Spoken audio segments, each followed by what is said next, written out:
Welcome to EquinEdge Live. I'm Scotty McKeever, and we are covering Gulfstream Park. You can see coming up in 8 minutes from now. Laurel Park, that comes up race number 1 in 23 minutes, and we will cover Woobine as well, 43 minutes from now. How's everybody doing?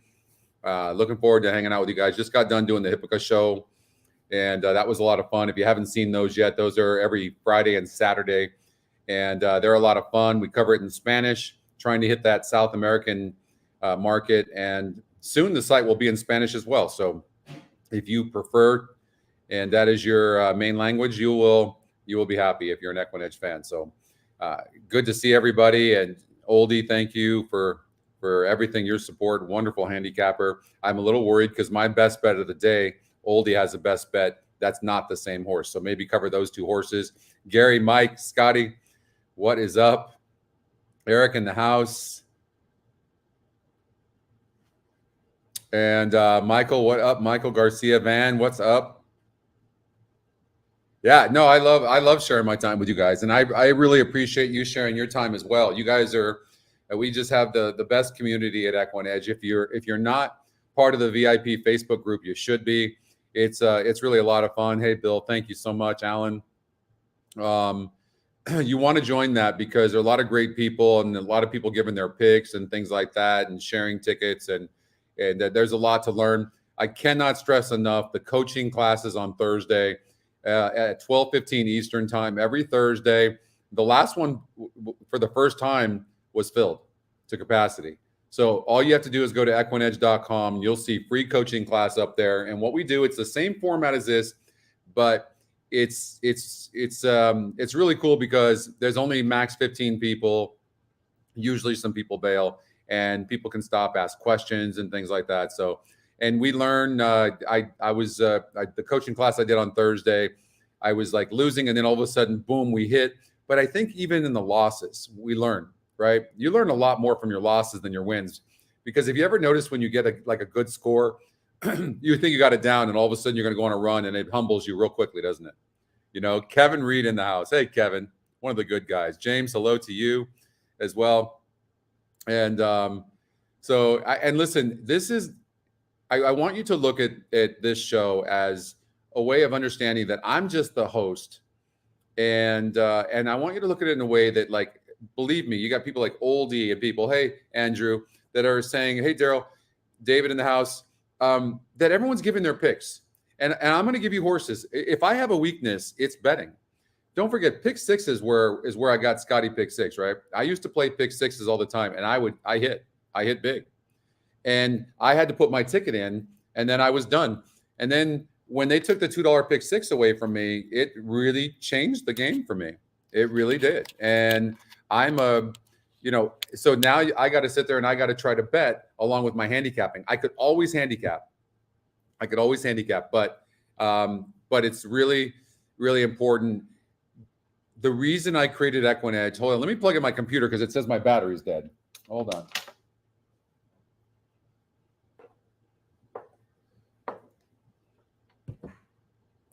Okay. I know we've got 4 minutes to Gulfstream Park race number 1, but I do want to get this out there.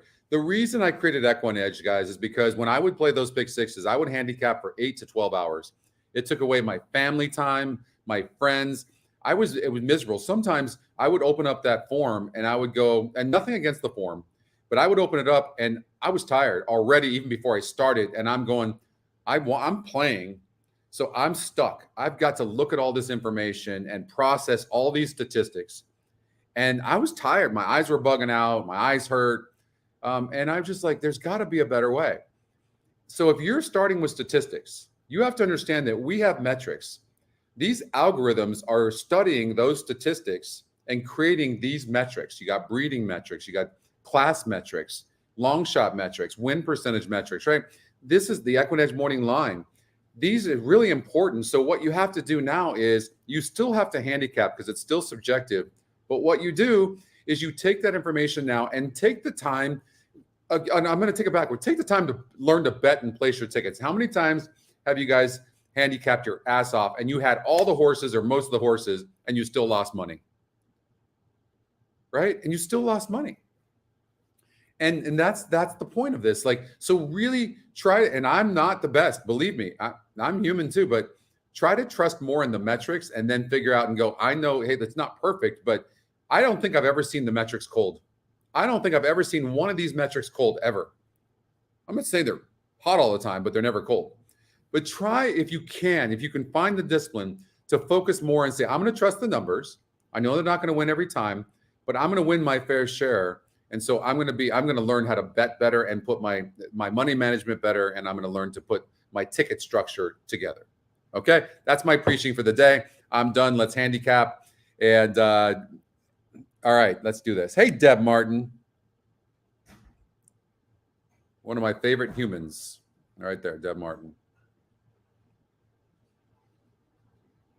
Deb Martin's probably responsible for 20% of our customers on EquinEdge. She hit a few big tickets early on.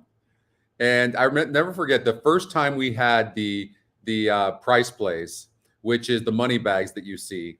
Those are long shot algorithms. Deb, and it was the first day, she hit like a pick six with a $12 ticket or something like that for $23,000. And if it wasn't for that money sign, that price play, she wouldn't have hit it. So Deb's one that really trusts in the system a lot. Hey, Delroy. So, okay. So of course we can cover some other stuff, but don't forget the focus has got to be tracks that we actually have approval from the tracks to show live streaming. It has to be, absolutely has to be. So if there's the race you want to cover somewhere else, of course we'll do it, but we want to give love to the tracks that are supporting horse racing and supporting EquinEdge. Okay. So, try to be cognizant of that but and not only that too, the spacing too. Hey, Bobby. So the spacing of it as well. Pick 5 before it goes off. We can do that. Okay. What's up, Christy? Always the best. Always positive. Okay. Yeah. See, and look how fast we can handicap this. That's also a great thing as well. I know. I wish Naira would come aboard, but yeah, that hasn't happened so far. You know, a lot of times what I'll do is I'll sort the win percentage, and then I'm looking at the EquinEdge morning line at the same time, and I'm seeing where maybe the value is. So it would be like on a horse like the 2, who's 4-1 right now, and 15%. It would be on a horse like the 5 horse, Miss Keen. Right. So something like that. I also sort everything, every metric. I sort the GSR. I mean, nothing really stands out here, but the system's using this. So, okay. So here's how I use the ticket generator real fast. Let me make sure I put this on here so we don't miss the race. All you want to do is eliminate any horse you think can't win, and then keep your same budget and regenerate. That's the key. That's the absolute key, or force the system to single. So real quickly, we'll see if we can find something that would be a single.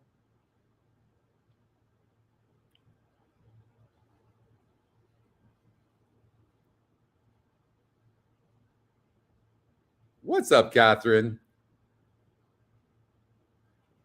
This 3-horse democracy is looking good. All I want to do is eliminate a horse or force the system. How about this 3-horse, right? Good morning, Sully. How about this 3-horse? 5-2 on the EquinEdge morning line. Second EquinEdge pick. I mean, this horse, King Alfredo. So maybe we do this. We force the system to do that. Lock the race. And then regenerate. Now it's going to add horses in the other legs. So it's singling the 6 horse, 46%. That seems like a fair single. Has some class.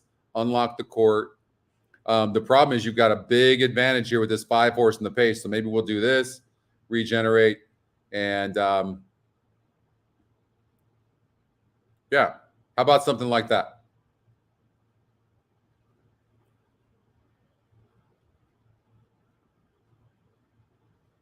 I have a note here on this horse. You got to use this 7-horse Christensen as a long shot for sure. Post time.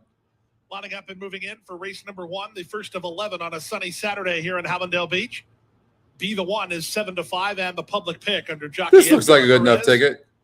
For those just tuning into the broadcast here today, $400,000. I mean, for something we did in 2 minutes It's not bad, but 2, 5, and 10 probably in this first leg as they're loading into the gate. I'll probably I hit a pick 6 a couple days ago at Saratoga. Yesterday I hit a pick 5, the early pick 5 at Gulfstream Park. Of course, on the Hippica show, we covered the late pick 5. And but I bet that pick 5 4 times yesterday. So I did hit that. It paid like 500 and change. So I did make some money there. But on the Hippica show, I've only hit 1 pick 5 out of, I don't know, 15 we've covered. It's been terrible. These are like, why are we? Who is this guy?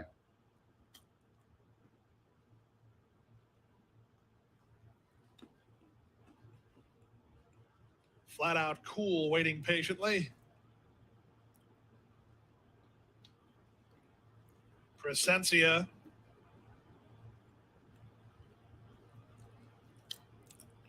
Oldie singled the EquinEdge long shot.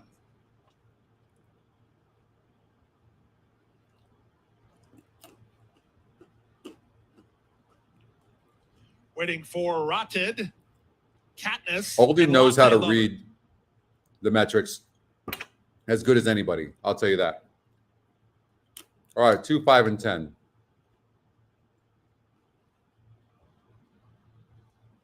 Latte Lover and Jairo Hernandez draw the outside gate to complete the field. All right, big day today. We'll be covering a lot of races today. Fast, having a good time. And they're at the post. All right. Weaver and I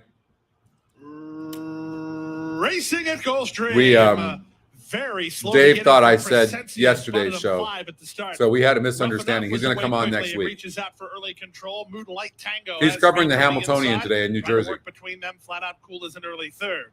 Up on the outside and striding forward is Katniss into fourth. On hold behind them is down at the inside. That's Love. Look at those long shots in the lead. His first race favorite, Be the One, as they charge around the first turn. The Cuban Missile's the one who was 3 wide, and he's up to take the lead. Rough enough. If you have the 8, you can't love it. Moonlight Tango in tight now. You have a 70-1 blow by you. Flat Out Cool. Then down at the inside goes Rotted racing together with Katniss. That's pretty fast. They're about 6 lengths off the lead. 2 better than Be the One. On a loose rein is Love Channel, who's down toward the inside. She's better than 8 lengths off the speed now. Trying to move out wide is Miss Keen. Wider than her is Latte 5 and last. And Presencia blew the break and is last of all. Strung out over a ton of ground as Jason Huayas sends the Cuban Missile clear to lead by 8 or 9. 70-1. Rough enough in second toward the inside. What's happening here? Go third. Flat Out Cool is now fourth. Picking it up on the outside. Here's Be the One, first race favorite on the clear and on the go now. Be the One is up into fifth now. Here comes the 10. 7's done. Ground. Dropping back quickly was Love Channel. 10's going to win. Miss Keen, I think we're going to get by this race. As Be the One continues to loop the group to the top of the stretch after wide though. I don't like that. 13 and 4. Still running good though. On the inside, it's Rough Enough who takes over the lead from a plummeting the Cuban Missile. Be the One on the outside. Presencia is running home a touch with Moonlight Tango. There's an 1/8 of a mile to go. Change Rough lead. Enough digging in, trying to hold off Be the One. Be the One pressing past on the outside of Rough Enough, and Be the One is the one indeed under jockey Edgar Perez, finding plenty at 6-5. Be the One in front. Rough Enough was second. Third was Flat Out Cool. Presencia's fourth. Then Katniss.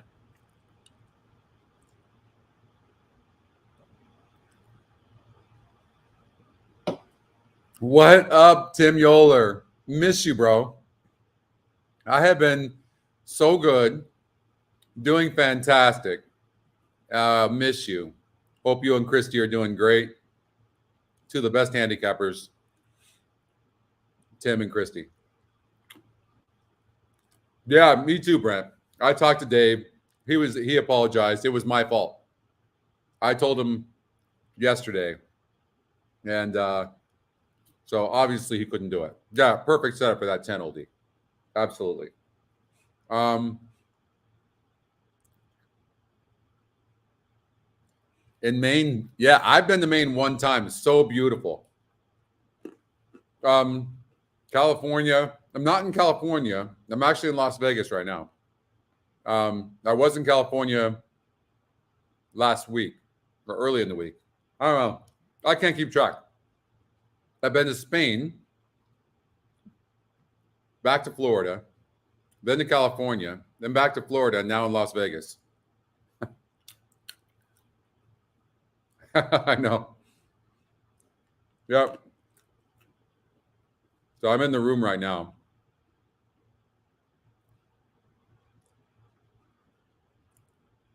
What was the story with that 10? Rodney, what is up? One of the good guys right there, you guys. Promise you. How's Linda?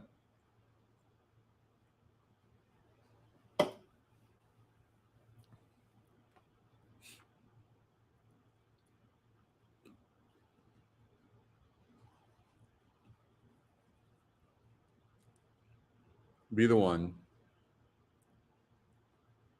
100% what Oldie said.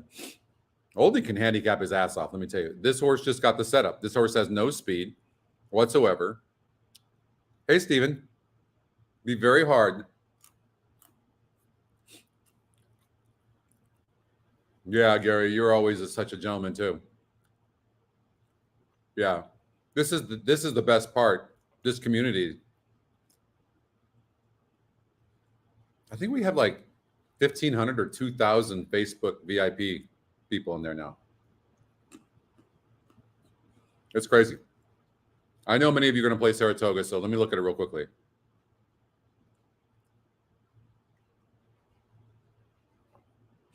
So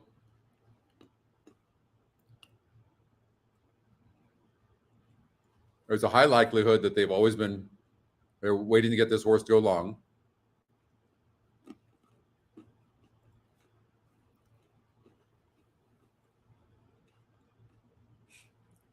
For sure.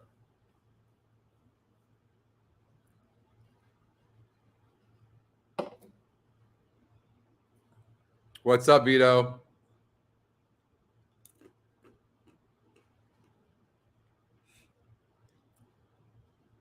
See, where I get confused a little bit is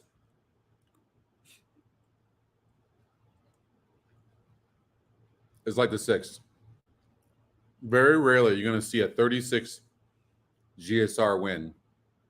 But one of the algorithms, the EquinEdge long shot, says 9-2 on this horse. So, but it's not just about that. It's not about one metric. But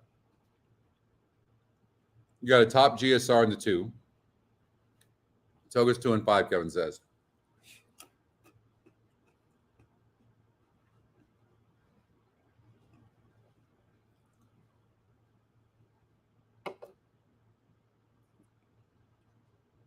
Hey, Greg.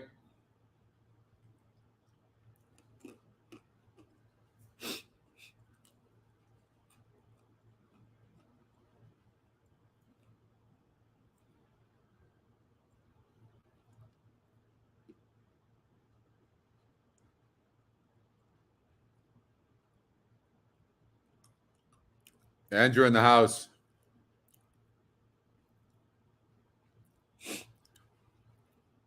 I remember, Robert. How are you? Oh, thank you so much. You're so kind. Thank you. I really appreciate that. Thank you. I agree. I agree with Kevin.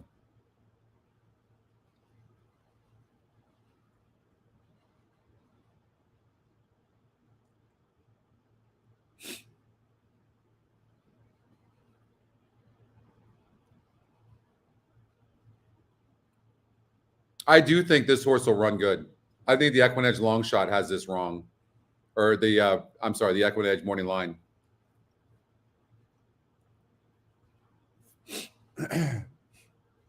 I'm eating some nuts right now. I haven't had breakfast, right? I have to eat before my sugar level drops. They're spicy, and they're making my nose run. I think the 2 horse with that 1 start stretching out, probably going to be very tough to beat. But I kind of like this 5 horse. And I do like the 7. But this 4 is getting better. I don't like it as much. But I will say this. The GSR goes up.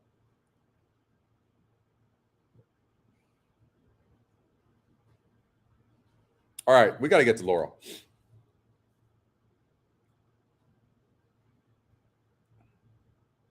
Jeff likes the 4. If I had to bet 1 horse in that race, it would be the 2 for sure, the favorite. No ocean view. I've got the view of the Bellagio. I don't know if you guys can see it. Probably not very clear. There's a glare, but it's the Bellagio behind me. I heard that there is, I don't know what the exact date is, Stephen. Sunday, I think Gulfstream Park has a mandatory payout. It's going to probably be around $3 or $4 million in it. I know I have a view. I have a really good view. I can see it, but there's a glare. There's a glare here. All right, pick 5, Laurel Park. I probably have to hit up these tracks a little bit earlier. The best place to stay? Well, I stay at the Cosmopolitan. The Bellagio. No, I'm in my room at the Cosmopolitan right now. The Cosmopolitan is beautiful. The only thing I would say is, for a 57-year-old man, it's a little young. Okay, so Kevin says the mandatory payouts today. It's a little young here, a lot of 21-year-olds and fake IDs. But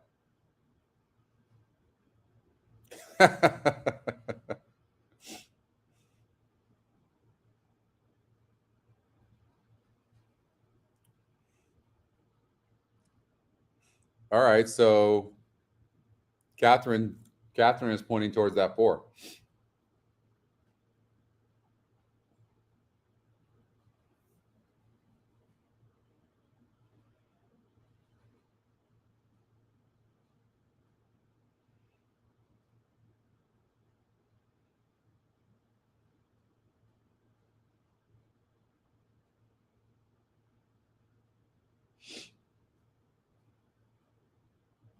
Yeah, the Venetia is just huge, right? But there's a lot of stuff in there to do, for sure. You can get lost in the Venetian for sure. I'm with you.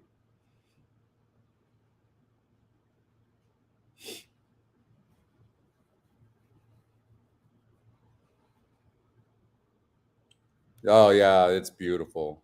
You haven't been in 10 years? Oh, you guys have to go.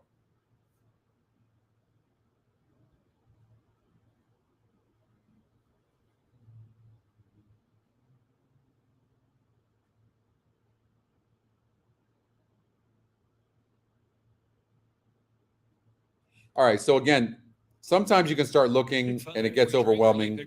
Look to eliminate. Just look to eliminate any horse you think is vulnerable, and then just do it that way. Because look, the top win percentage 19%. Anytime you see that, races are just wide open.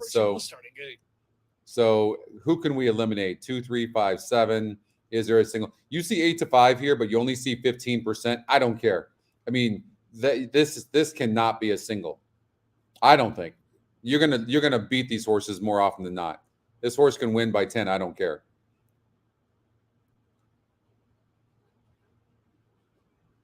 Take a hint. 34% first-time starter. Look to see. I want to see some decent works that aren't from the gate. And here's one right here, 5 of 39. So the horse is showing some talent. So I would take a chance from that post, something like this. Force the system. The horses have now reached. There you go. I ain't going to look any further. Boom. Done. That's what the system gives. When I make that change, that's what the system is giving. Let's see here.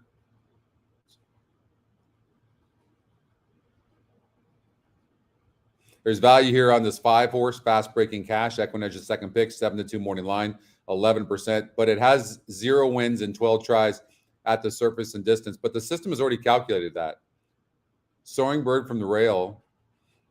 Certainly this horse is the horse to beat, but 3 to 5, it's crazy. Bird going in, 2 to 5.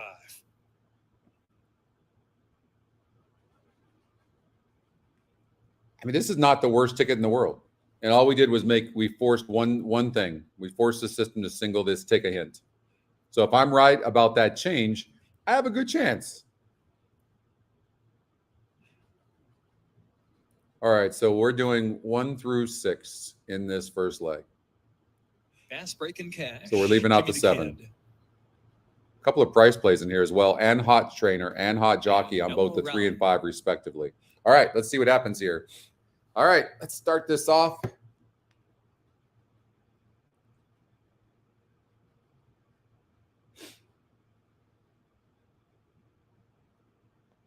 Lined up.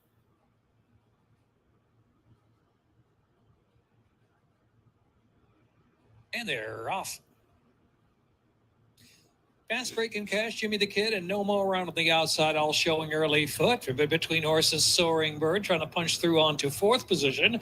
May the Horse Be With You, asking for a baskin, and Ghost Game is seventh and last.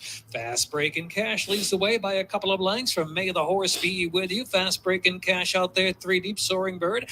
You know what I noticed over at Laurel Park is that speed really holds early and asking for a in the basket, card. And Ghost Game seventh. Into the turn, See if that holds true with the 5. Breaking cash in front. Fast breaking cash. The outside is Jimmy the Kid. Here's the favorite. Soaring Board down to the inside, and May the Horse Be. I think we're safe from the 7 winning. In the second flight, they're all chasing fast breaking cash. No More Ron is racing fifth on the far outside, about the 4 path, asking for a basket, and Ghost Game trailing the field. Turning for here comes the 2. 5's on the lead. Soaring Bird to the outside. Favorite trying to get by with 1. It's going to be really close. I think the 5's going to hold on from what I can see here, but the 2 is really trying. From but Soaring Bird in second, a gap to the others. No More on the far outside, trying to battle for the show dough along with Ghost Game. It's Fast breaking cash, and Geron Barbosa to take it by almost 3 at the finish. Soaring Bird, then Ghost Game, and asking for a baskin. No More Run. I mean, the horse. So that horse, we talked about that 5, right? So when we talked about value, you got a price play, hot trainer, 7-2 EquinEdge morning line, 11%. 2 horse was just always getting overbet. 4-5, crazy, right? And we talked about this. Look, see, the system already accounts for this stuff, but look at that's the first win for the 5 in 13 tries, going 6 furlongs on the dirt, first time. But what you need to look at is this. Look at that. Look at the SOR. This horse has been facing better horses. It's EquinEdge's second pick. So this is why when you look at just statistics, you're going to see 0 for 12 and not play this horse. But you can't do that because the algorithms have already analyzed that stuff. Right? And look what happened. And that's, I'm glad you brought up that point, Catherine. Hey, Doug, one of the things that's important to know is that the system's already accounted for track variant, a horse coming in from a different track surface, everything. All of it. You don't have to look at that stuff. You don't have to do the math and see who's going to have the lead. You don't have to do any of it. You just have to learn how to manage your money and your tickets. That's it. This race showed that it was wide open, and it was. You weren't going to key the 5. I mean, you know, I couldn't have, but that's why I covered 1 through 6. I didn't like the 7. But one time, hey Colin, I think you had, I saw on your Twitter, you had a nice hit, didn't you? I think you did. I'm pretty sure it was you. And if that's good job on that, by the way. Managing money is the hardest part, for sure, Deb.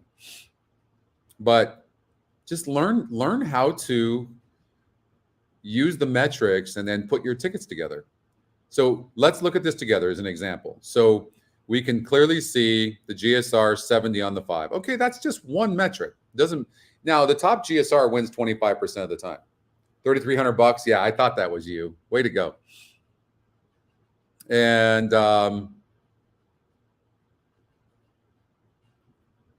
let's see here.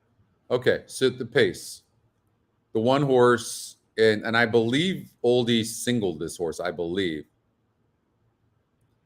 That's and the thing is don't forget, no different than the racing form, the EquinEdge is just a tool, and whoever makes the best decisions wins.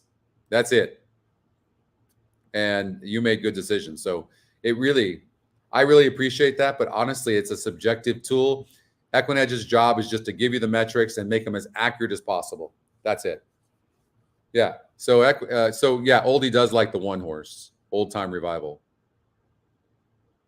Van's alive in the daily double to the 1 here too. So Van following Oldie on this one. So Van, Oldie, number 1. All right. And Van's at the daily double. What's the daily double paying, Van? So you see a horse like this 6 horse, Sea Trident. He's 2-1 to only 21%. There's nothing else. EquinEdge's second pick, no doubt. This is just one of the horses. That's it. That is it. You cannot get caught up in like betting a bunch. $49 on a $2 bet. That's nice. So, like, you can force it and you might win once in a while, but your odds are so low. This horse is literally 1 in 5 chance of winning. That's it.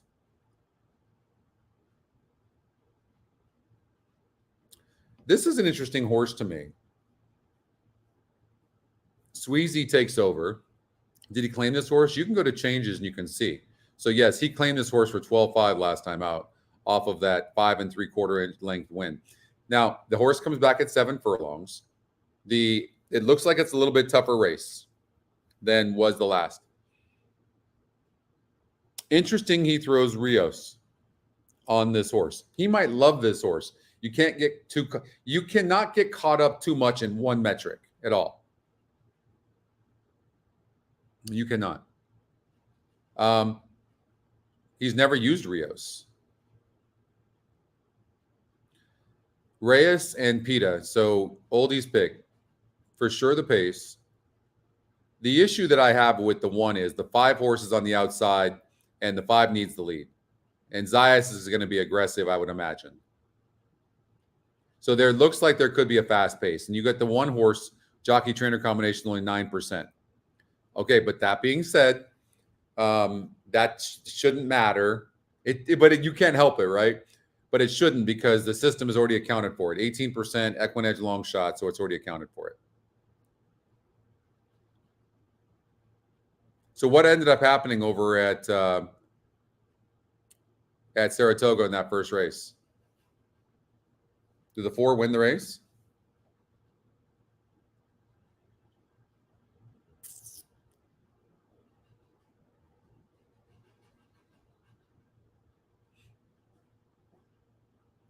So here's a horse that keeps on burning money. I don't see anything different here other than Sonny Leon jumping aboard, but it's EquinEdge's top pick. So you see how rough this race is? It's just a rough race. Oh, it came in 7-2. Remember, so watch out for that 7. Battle of Normandy. Look at the top. Look at this. Always distance or look at this. Top 2 GSR 7-2. It's amazing. Really amazing.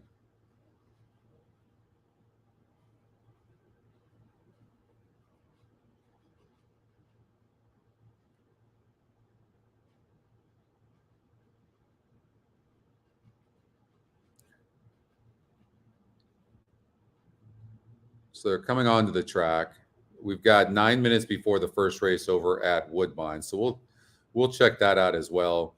In this race, this is tough, but let's look and see. If we do a trifecta, it's a 50-cent denomination. We'll do it for $4.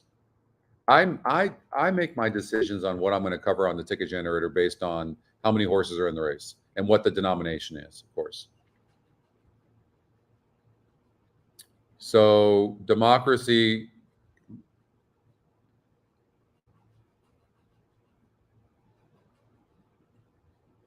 I'm a little thrown off by the jockey. A little bit.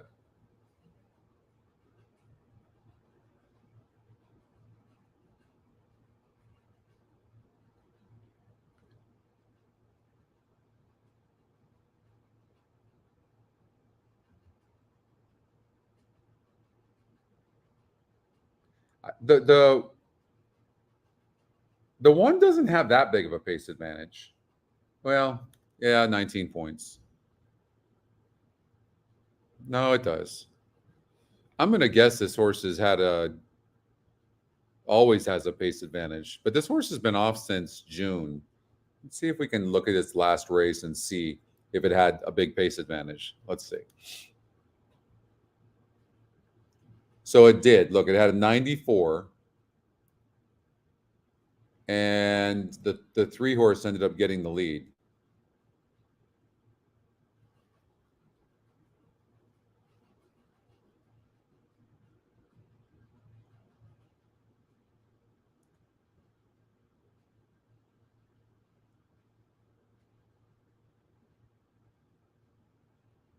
Like this 7 horse, who didn't really have much of a class advantage, ended up getting the lead with a 47 pace number. Now, that's not usually a good sign. I don't know.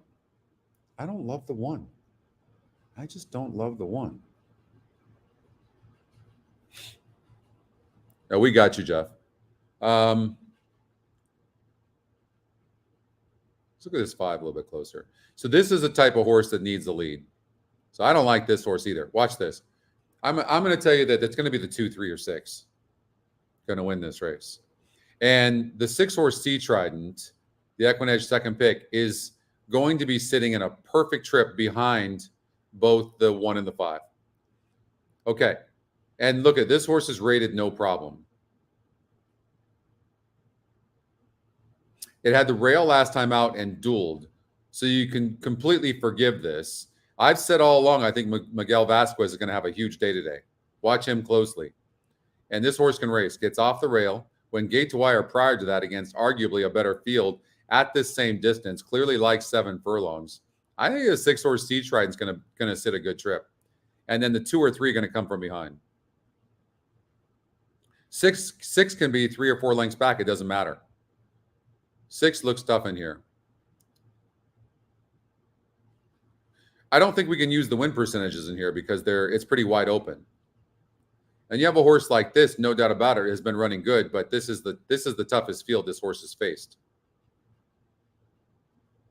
Won a non-winners of 3 lifetime last time out. When this horse is facing much tougher horses last time out and was 28% to do so. So I would like the 6 best in this race the more I look at it. And Miguel Vasquez gets off of this too.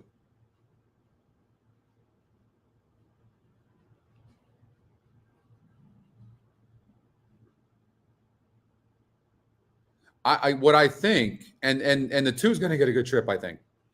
First of all, the 2 is 0 for 7 at this surface and distance. I think the 6 horse is going to win this race, and I think the most likely horse to be second or third is going to be the 2. So you could do something like 6 over 2, 3 exacta, and then you could, something like that. I think it's going to be those horses. Brent, we're gonna go straight to Woodbine. Well, let's check Woodbine now. You're right.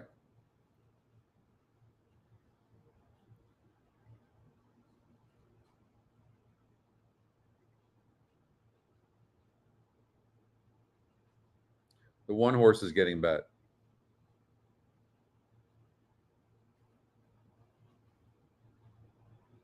All right, Woodbine. Let me get more of these hot nuts.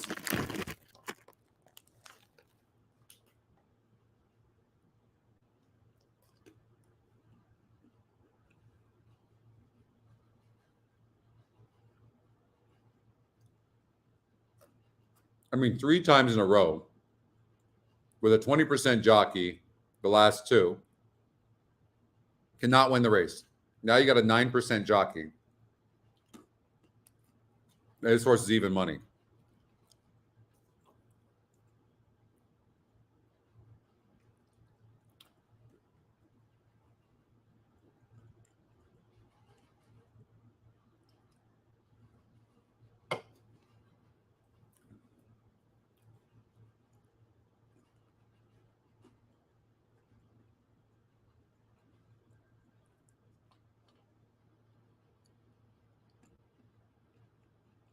Long starting point. They're out the gate. Favorites include 5 Positively Awesome and 6 Sea Trident.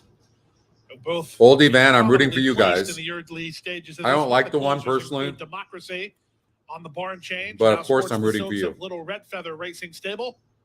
And Sweezy does the training. Another stretch runner is just inside him. September. I hope 10. I'm wrong. Sonny Leone up. What's up, young boss? Right. Just waiting for C. Trident and New York Style to complete the field. All right, we're going to get out to Gulfstream. Start of that early pick. Hopefully, we'll have time to look at Woobine. If you're playing New York Style and Romero Mirage to take the outside game. New York Style is up and in. Field of 7 at 7 furlongs. Set for a start.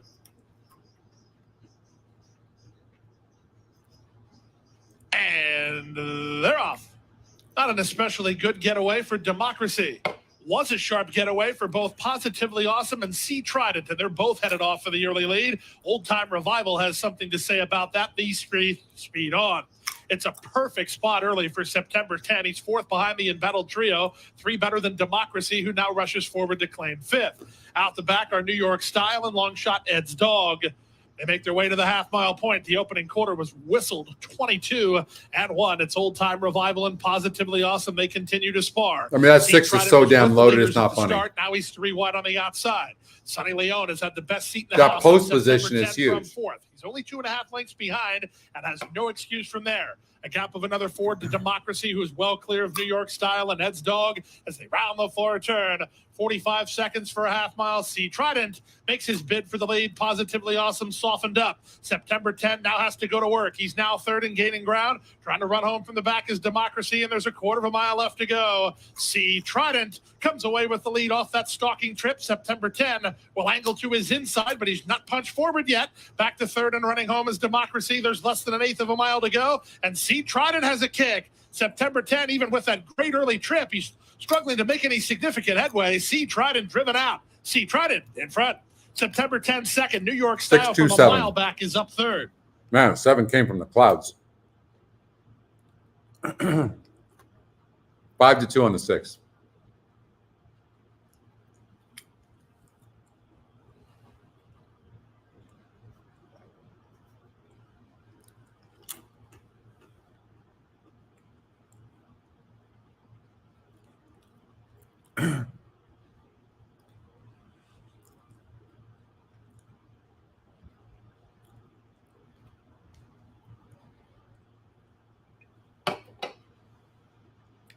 This is where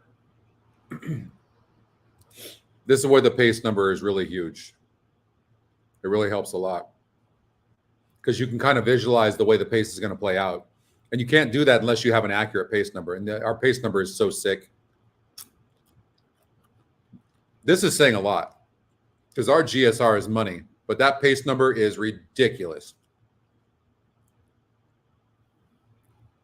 What's up, Coach? Good. Well, we started off good there as far as what I liked. Unfortunately, Oldie and Band lost that race. Thank you so much.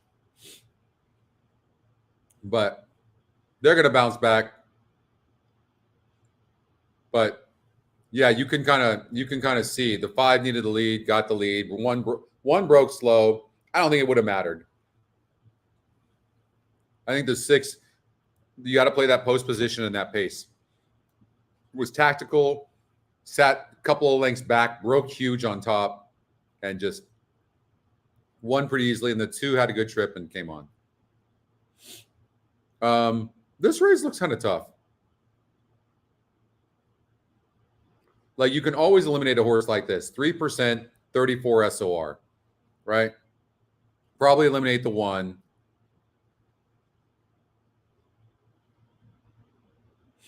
Thanks, Manny. 4%, not much going here. I mean, I would just say this, depending on how you bet it, they're at the gate. If we look at who's going to get first run, can the horse rate? It's hard to say. The horse probably needs the lead. You've got a class here. I would say the favorite, Lady Mauve, is going to probably be tough. But that being said, this horse has burned money. So then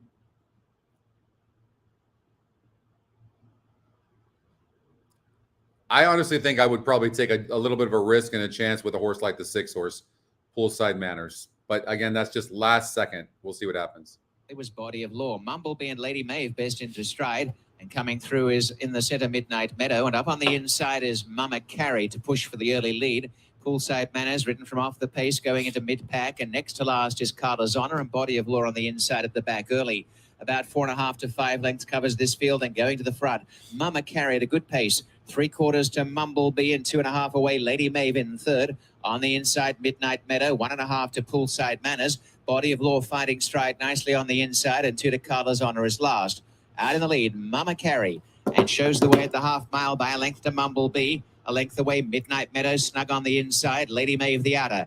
1.5 away, Body of Law, the inside of Poolside Manners, and 2 to Carla's Honor is last. Still out in front, Mama Carry. Mama Carry, Moreno by a length and a half, now almost 2 lengths, and Lady Maeve makes a move on the outside, running up to second spot dangerously. Mumblebee is third, Carla's Honor's taking off behind Midnight Meadow. Body of Law's finishing well. Poolside Manners is struggling and now going for the lead, Lady Maeve. It's Mama Carry on the inside, still in front. Lady Maeve on the outer, then neck and neck. Lady Maeve. I mean, this 4 just does not like to win, but looks like it's going to finally get there. I don't know. I mean, this is what it does. It hangs, and it's going to lose. Lady Maeve holding narrowly. Carla's on a Body of Law as they go right down to the wire. No, it won. It won. 4-3. I mean, I hope some of you bet that. It's just good job by the jockey. I mean, that horse is just a hanging son of a gun, isn't it? But it got the job done here. Perfect. I tell you what, this jockey. Who is this jockey? Slade Jones did a really, really nice job. Really did. They probably talked and said, listen, you got to time this ride perfectly. So, and then they started coming from behind. It was just, that was an ugly race. All right, Saratoga race number 2.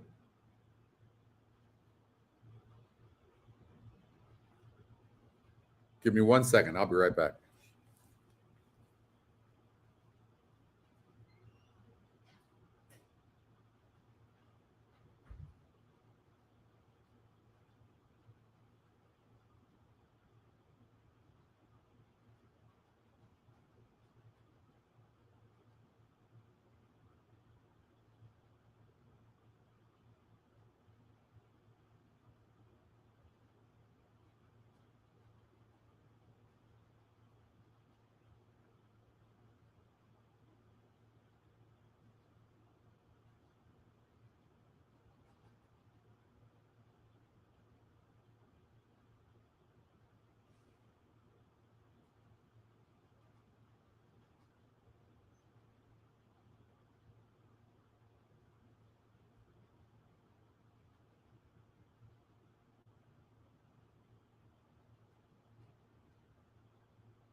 Okay.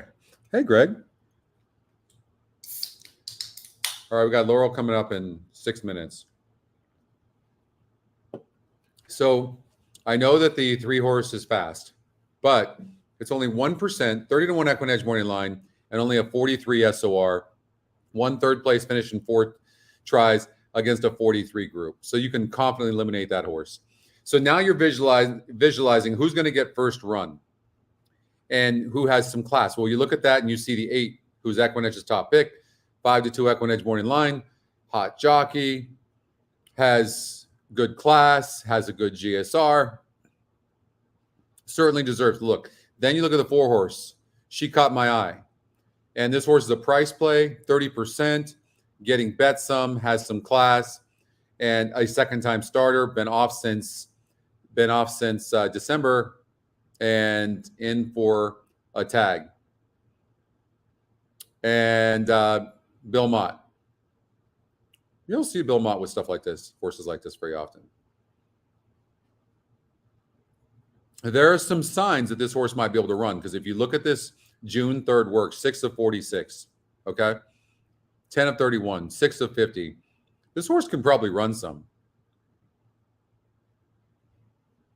This horse was in a perfect position last time out. Now, it needed the race. Easier group. I wouldn't like a horse like the 7 personally. Wouldn't be my type of style. So I like the 4 and the 8. 6 horse is going to come from behind. So, yeah, I like the 8 and the 4 in the race. There's a lot to do, and this horse doesn't have a class advantage for a horse like the 6. And look at the money it's burned. Not for the win. Not for me. Maybe the 6 is going to be in the money. We do have to look at the 5 horse. This horse is burned some money as well. Was 5 to 6 wide last time out on the turf. The GSR actually goes up. New trainer. You always have to watch out for a horse like this. For me, it would be a 4, 5, 8 exacta box at Saratoga. Let me know how it goes. All right, let's get out to Laurel Park for race number 2.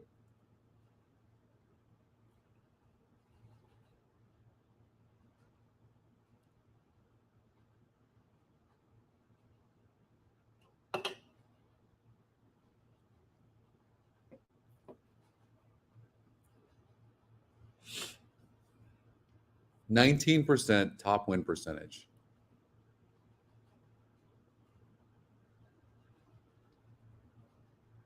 Again, if you're just joining us, don't forget you can join the EquinEdge coaching class, and there's so much to learn.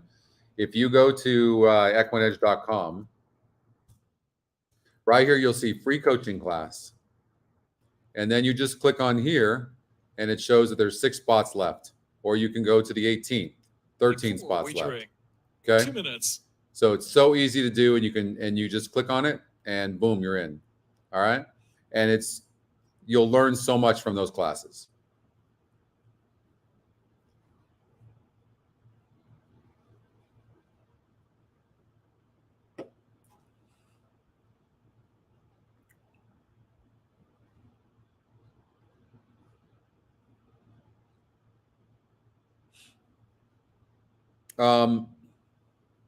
When you look at the EquinEdge morning line, I mean, wow. The 11 horse is a price play, top EquinEdge pick, 18%. It has 0 speed, 0, and it's going to be wide.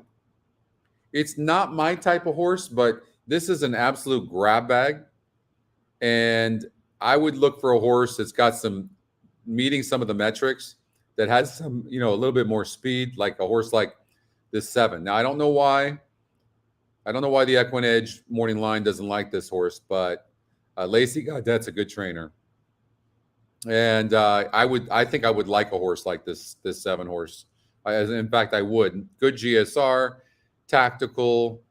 It's got a good SOR. Again, I don't know why. It's got good numbers.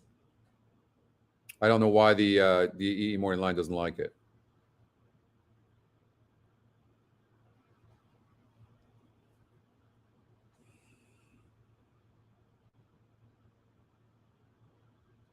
Look at this 10. It was 8% last time out, and it steadied, but it went on the turf. But look at the GSR. It dropped from a 75 to a 58. And look what it had done. 3 second place finishes. Now it's going back. It gets back to a 70 GSR. Good connections. I would imagine, and tactical. I would imagine this 10 horse is going to run a good race. Just looking at this on the spot, and look at the 15. The 15 is EquinEdge's second pick, and it's 16 to 1. But for me, I like the 7 and the 10. I'm going to take the top 2 GSRs.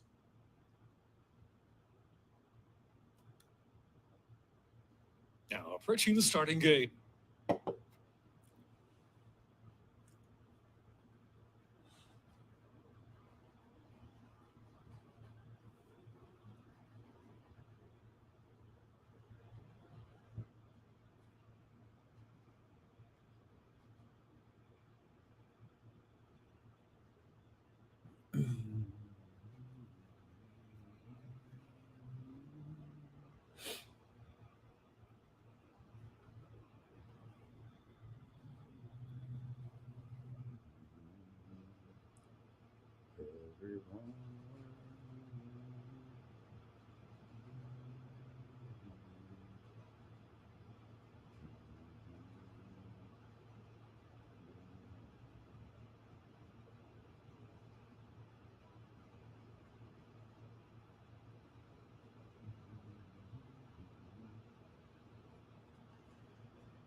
So the 4 went gate to wire. 4, 5, 6.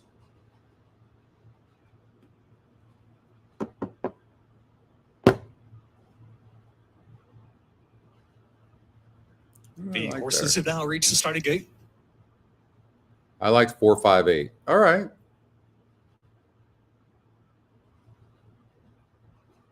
Nice hit. All right, Laurel Park.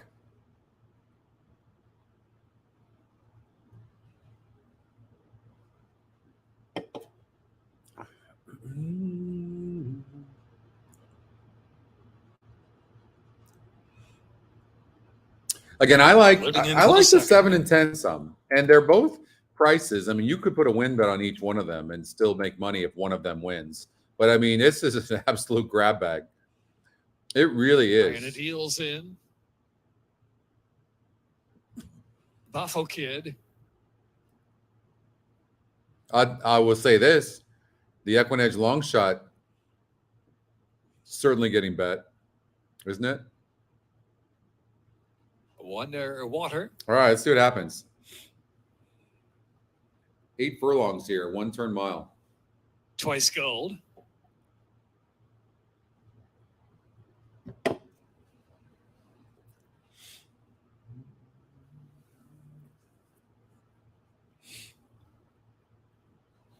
Now Wonder Water.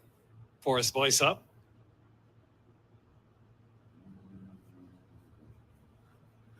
One up. Jeff, you like the 13?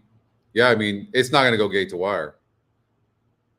Oh, no, you just like it. Okay, I thought you said gate to wire. No, yeah, it's going to come from behind, but it's certainly got a big look.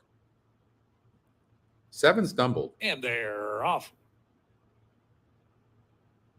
Deep on the outside, Quinn Cannon got a sharp rate. Buffo Kid is right there, and Trash Talking Larry moving forward with early speed. So Trash Talking Larry and Quinn Cannon on the outside, and Buffo Kid, 3 of them mixing it up early. Wonder Water. How about the EquinEdge second pick right now? Running, like getting a perfect trip. Calipari is next. You know, you have to kind of look at all the class and all that, but look at the trip a horse is going to get too. But I don't know that the horse is going to win, but certainly getting a beautiful trip, and the jockey's strangling the horse right now. This horse wins. In front from Buffo Kid. It'll be unbelievable. On the outside, Wonder Water ready to 7 stumble. I think the 7's done. Eye of the Deal is racing in 5th position. I don't even think the jockey's going to ask him. Along for a little more, heading into the far turn run. Back to Twice Gold and Calipari trailing off the tail. Into the far turn run, and it is Trash Talking Larry. Quinn Cannon there on the outside. Quinn Cannon's just moving to second. Buffo Kid still in that early battle as well. It looks like I think the 10 has some horse. Gold on the outside's made some progress for the back of the pack. They make the turn. Now he's asking him right now. Go to the second wire. I would have thought he would have been a little bit closer to the pace, but he's running good. Wonder Water's got every chance there from second spot. Come on, 10, get up. 7-2 on this 10. Pick up out the center of the track is. I don't know you're going to catch the 6. And then it's Buffo Kid and Twice Gold. Here's Trash Talking Larry, 1 furlong out on a 5-length advantage. Trash Talking Larry in front from Wonder Water. Ripken is in third, and all the others. Quinn Cannon is 4th. Trash Talking Larry to do it clear at the end. About a 2.5 or 3-length win. 6, 10, 11. Second will be Wonder Water. I mean, that's just that was a wild race.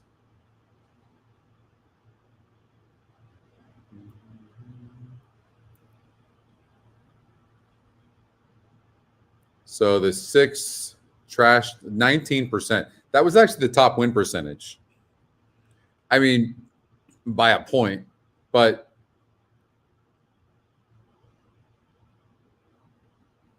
you know, the one thing you can look at too, if you look at the last 8 races, the highest win percentage this horse has ever had has been 5%. Then it goes up to 19%. That's pretty crazy, right? That really is crazy.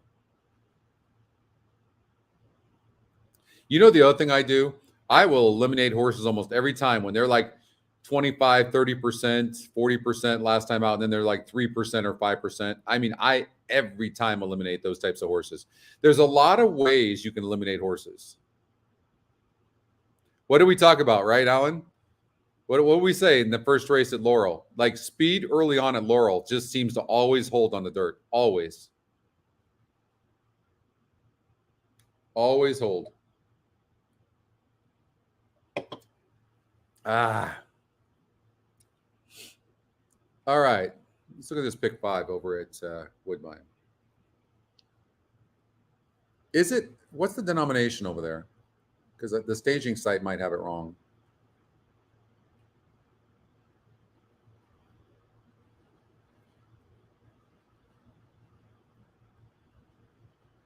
It's 20 cents. Is it really 20 cents? It is, huh?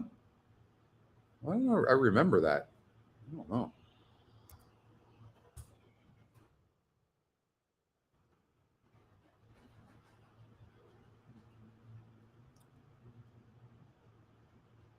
I'm not taking a horse that's got an 18 GSR. That might be one of the lowest GSRs I've ever seen.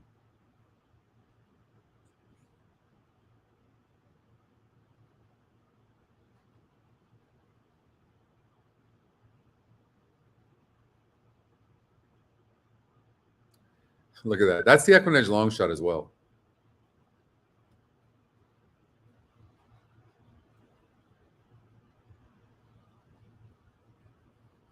Look at the pace number, though, on this 3. Super Sunday.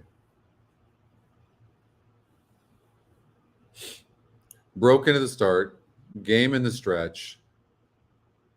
Hernandez jumps aboard.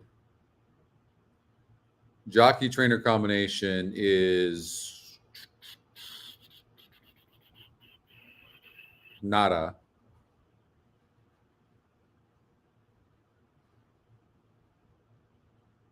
This is another one of these crazy ass races. Wait. How did I eliminate the 5? I don't know why I did that. So the 5 horse broke 12th. Showed some signs of run because, look, obviously rushed up because was 10 lengths back at first call after breaking last, going 6 furlongs on the turf with a 34 GSR, now a 46 GSR. So, I mean, I eliminated the 5. That's what because of that GSR, didn't I? It's 44% to win.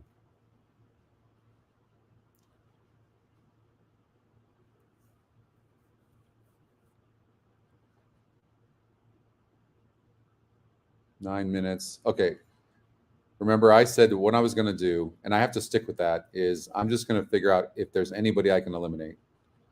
2, 4, and 7. Top EquinEdge picks.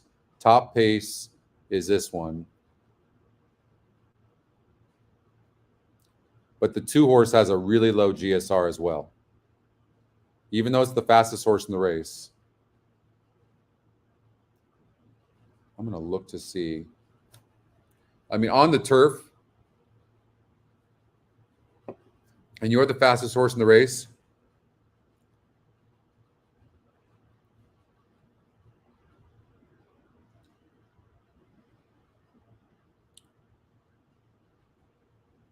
I'm going to suggest that the 4 might be a single.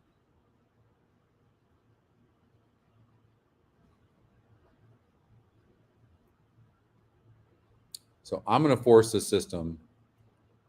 I don't like first-time starters going 5 furlongs. So I'm going to single the 4. So force the system to do that. So all we're doing is trying to eliminate horses confidently. That's how you use the ticket generator. What is it using here? So going to get rid of that, going to get rid of that, going to get rid of that.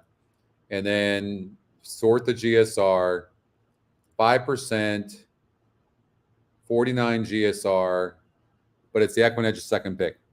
That makes it, just tough to eliminate.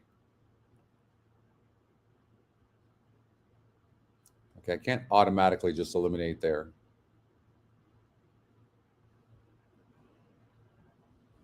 What's it using? Okay, let's see here.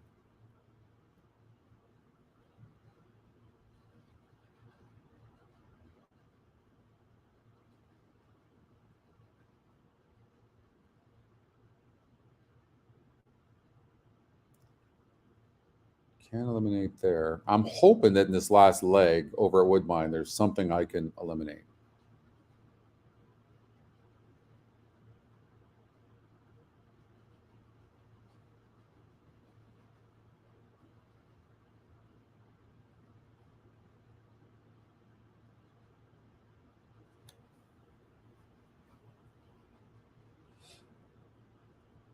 This horse broke 11th off of a layoff and only lost by 5 lengths.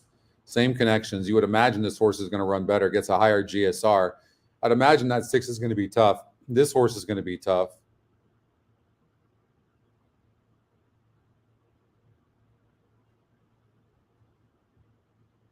This horse beat a much easier group, drops in win percentage. I would use those 3 horses. That's how we do it, right there. $24 ticket over at Woobine.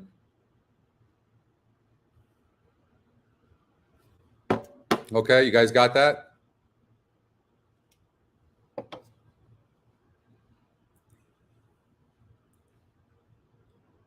Welcome back, man. Okay, Gulfstream Park 3. All good? Okay.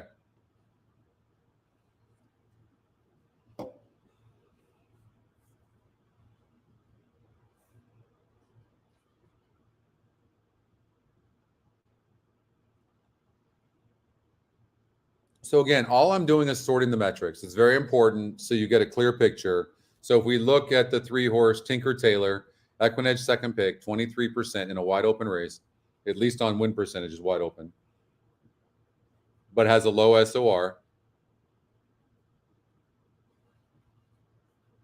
It's an average group. It's 5-2 on the EquinEdge morning line, EquinEdge second pick. From what I can see, it's lightly raced, but from what I can see, it looks to need the lead. That being said, it did draw the 10-hole last time out and probably had to be sent. But we just saw this win. Look what happened. The horse is in good form, and now it goes from 9%, 4%, so outrunning its odds and jumps up to 23%. I would imagine the 3-horse is going to be very, very difficult and maybe even be on the lead from that inside.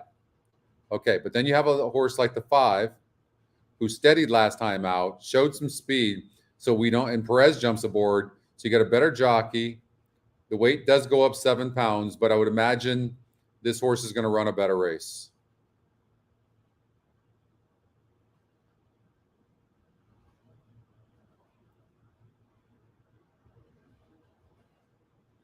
Strong again is getting bet. This horse has burned money, though. I mean, certainly a horse like this will always get some attention because of running like it is. I will say this, it does get 111 pounds. It does.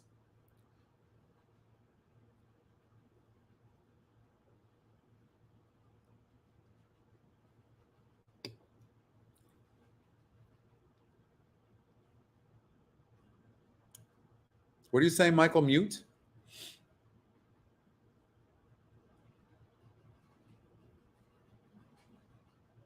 Not me, right? You guys hear me okay, right?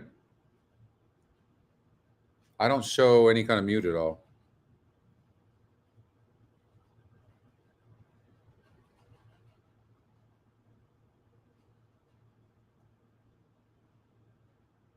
Okay. Sir Samuel, this is another one that's burned money, and you're going to, I don't get the betting on this horse at all. Okay. Thanks, Lex. Thanks, you guys. This horse, don't really love it. I don't really love the 4.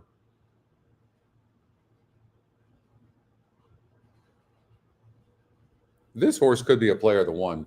Again, I like the 3-horse. I think the 3 gets the best trip. I think one of these 4 horses wins. So it's just going to come down to how you want to bet it.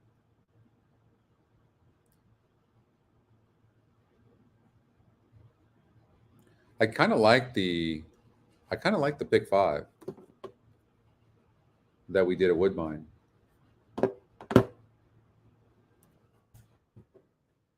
$72 ticket. I might play it.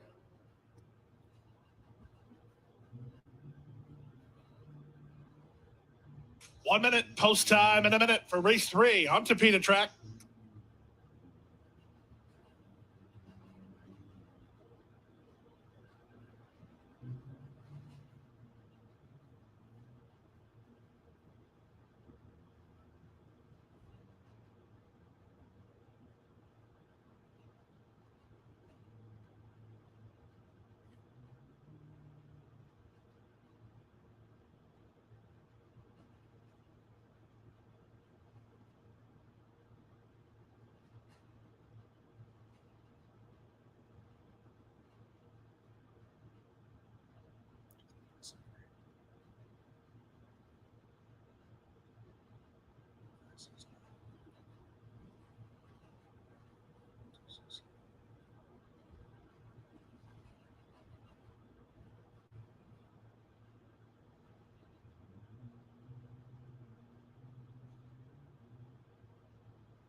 Yeah, I think Oldie said he might throw the 5 out here. Hey, Cheech. I do like the 4 in race number 3. And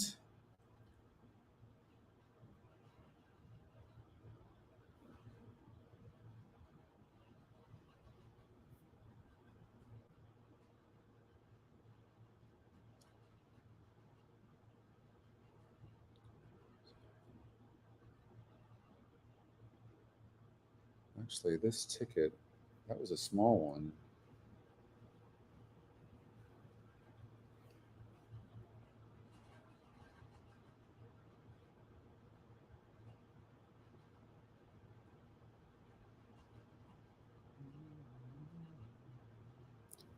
Two, 3, 4, 5.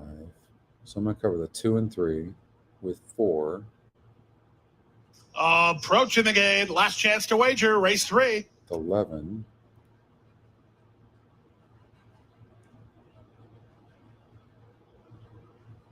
2, 3, 10. 2, 3, 5, 7, 8, 11. 2, 3, 5, 7, 8, 11. 3, 5, 6, 9. 2, 6, 8. All right.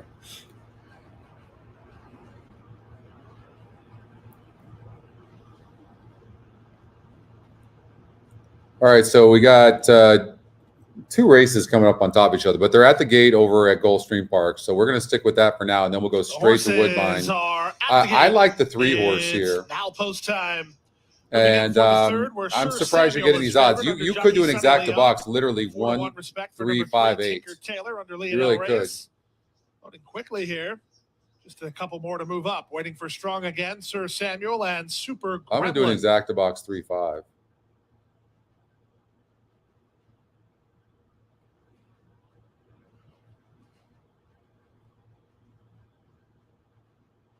Super Gremlin draws the outside, up and in, and we are ready for racing. All set. And they're off. Level beginning. Soon after the start, it was Tinker Tailor who went hunting an advantage with Take My Shot. And we talked about this too. This 3 horse getting the lead from the inside, right? First team. North right, and then has a lot going for it. So, but now it's going to get pressed, it looks like, by the 7 and 8. So what happens in this situation here? It just forces the hand of the jockey, and that sucks because you've got. I don't know. What do you do if you're the jockey of the 3 right now? You have to go, and you got this long shot pressing you, which does not serve the jockey on the 7 well at all. Thanks to his credit, he kind of he took a step back, but. Strung out over a lot of ground here as they make their way down the backstretch. You know, if you're the jockey, and this makes a difference in the world, but I know if you're the jockey on the 7, you have to see that the jockey on the 3 is committed. So you got to just chill. First team is next. North Caucasus is after that. Then back to the outside, King Alfredo with Keffy. They have less than half a mile to journey. Opening half mile was swift, 48 seconds flat as they leave the backstretch and move on to the far turn. Tinker Tailor has been pressured throughout. From the outside, that's Take My Shot still second. Ridden third, Sir Samuel. North Caucasus given the green light really, covering ground. The jockey on the 7 horse is running good right now. Laurel goes first team as they run to the nobody's really coming, though. We got a shot with this 3. Taylor still has the lead. From the outside, Take My Shot. Widest of all, North Caucasus. Up the inside, Strong again. Now there's an 1/8 of a mile remaining. Up front, Tinker Tailor turning away all challenges. Still leads by 2. Take My Shot is second. North Caucasus down the center with Strong again at the rail. Final 16th of a mile. And Tinker Tailor has no dangers. Tinker Tailor will win it and win it by 3 in the end. Take My Shot second. Closer for third. Sir Samuel or North Caucasus. 143 and 2. Well, that's a good way to start. I didn't get my bet in, which good because I was doing an exacta box, but hopefully some of you guys had that 3. Tinker Tailor at 4-1, top pace number, and goes gate to wire. Thanks, Coach.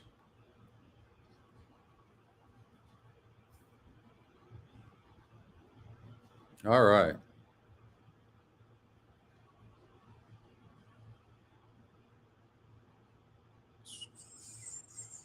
So let's take a look and see how we did. Woodbine already took off, huh? All right, so we want to go to Woodbine real. Oh, they're about to take off. Okay.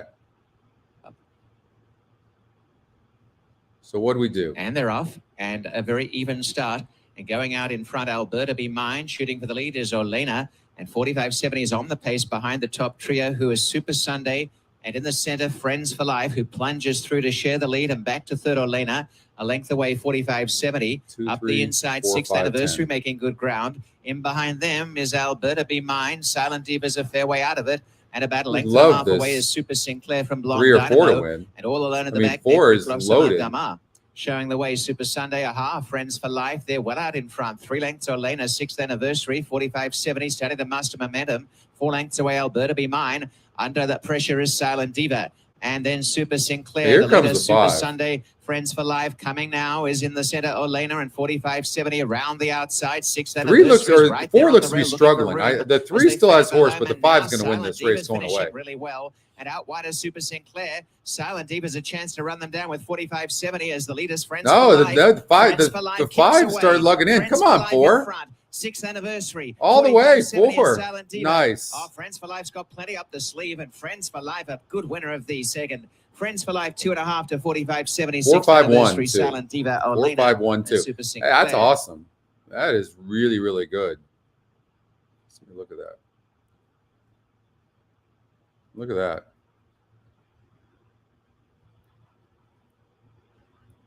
That's a nice ticket. 4 and 5.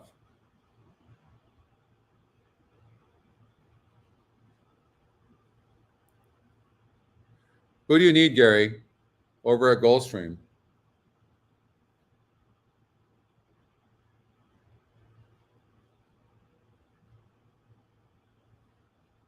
Yeah, GSR. I know, oldie. I know. That was good. That 4 really ran huge, didn't it? First time starter. Top GSR. You know, that GSR, I know you did. I remember you saying that to me. Thank God it didn't. Yeah, you're right. I mean, by the way, too, we've talked about this many times, but in case you're new to the show, the top GSR just alone could be used as a win percentage. It wins 25% of the time. So a lot of times when you're handicapping, you just say, okay, I'm taking the top win percentage. I'm taking the top EquinEdge pick. I'm taking the EquinEdge long shot, you know, that type of thing. Top win percentage. We have a new win percentage algorithm we created like 4 or 5 months ago, and that thing is money. It's fire. Winner is 3, Tinker Taylor. Second is 7, Take My Shot. Third, number 4, Sir Samuel. 4. That's 2 races in a row where we've done pretty darn good. All right, 3 minutes before Laurel Park. I didn't bet it. I don't think I bet it. I looked at my bets, and I didn't play it. I only played the Woodbine one. So I'm alive to a $3 pick 5. I used the 4 and 5 in here. And then now we need our single to come in, that 4 horse in the next leg. And then we're spread out pretty good. We'll see. Let's see. Look at that again.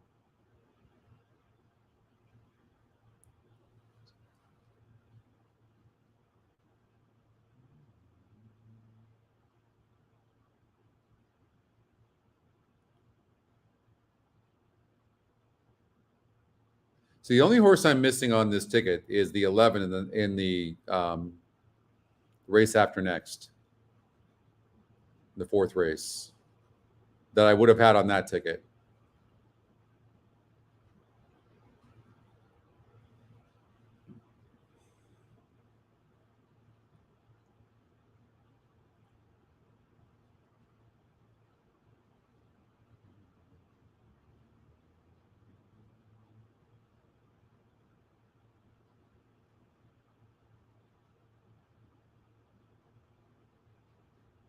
Sometimes I do, yeah.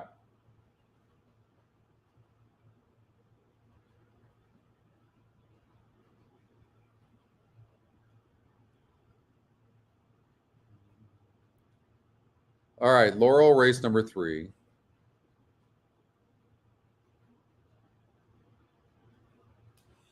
Many first-time starters.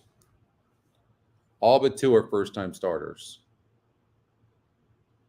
you guys probably don't dread maiden races with first-time starters anymore now that you have EquinEdge, right? I'm assuming. I don't. I look forward to it. I think it's an advantage. So look, the top win percentage is a first-time starter, has the second top GSR, the 7-horse. And what I look for, again, I don't just look for fast gate works. I want to see some other works that are fast. So when I see this right here, 5 of 29, I like it. I see this 5 furlong drill, a bullet. I like that. Right, even back here, this 3/8 work, 6 of 29, 5 of 39. This horse can run. Good connections, 34% is your 2-to-1 lukewarm favorite right now. And you know the horse is going to get a good trip, and it looks like, based on the pace number, the horse is tactical.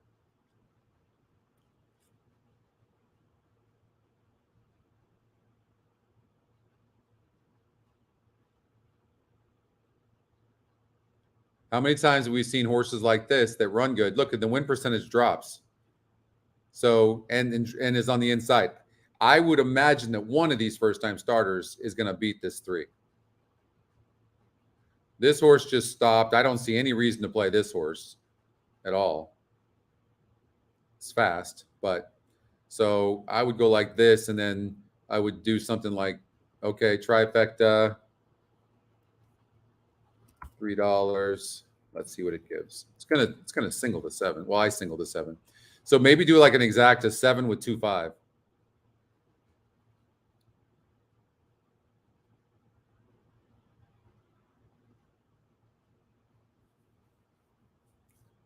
I'm going to bet it. I think the 7's going to come out running.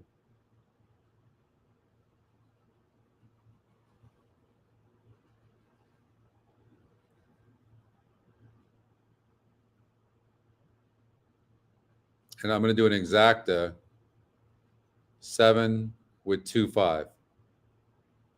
Now, do a smaller exacta 2-5 with 7, and an even smaller exacta box with the horses you didn't use, just as a cover, as far as the ones you have for second. So 2 and 5. How many times you like a horse and you key other horses, and then those other 2 horses come in first and second? It happens all the time. But I would imagine the 7's gonna run a good race. Hey, Tony. Now approaching the starting gate. How are you guys doing at Saratoga? We had this race for sure. I knew you guys had that. We even had the exacta. And that exacta paid $12 for a buck. Not bad for the 2 favorites. Okay, good.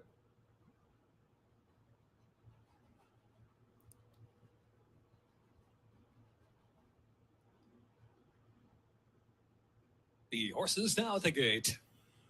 It's very hot. So they're at the gate at Laurel. And you guys should be doing pretty good, because we only had the 2, 7, and 5.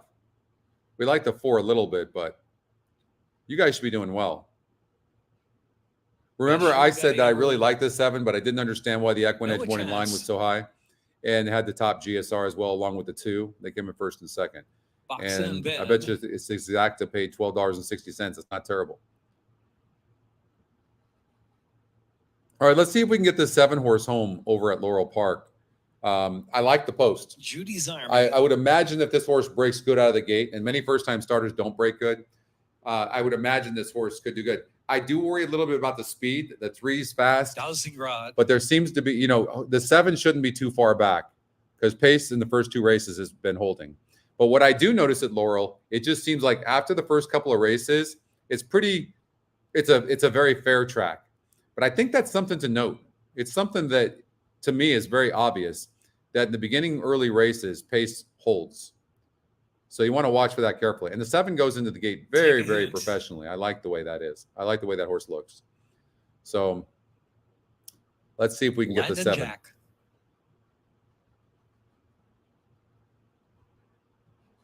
And look at that. Look at the 7, how calm it is, considering how the 5 is acting right now. And by the way, when a horse like the 5 acts up like that, a first-time starter, it really throws the jockey off. It really does. Look at the assistant starter on the 7, helping on the 5. And 7 broke pretty good. And they're off. Not bad. Landon Jack, and that's what we were hoping for. That at least the 7 would be close to the face.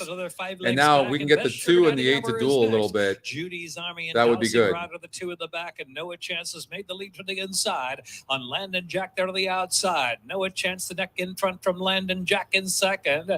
I mean, the 7 looks to be running very nicely right now. In third and trying to get closer. Box and Ben is right there too. And so there's you see how the post position just plays such a huge role, guys?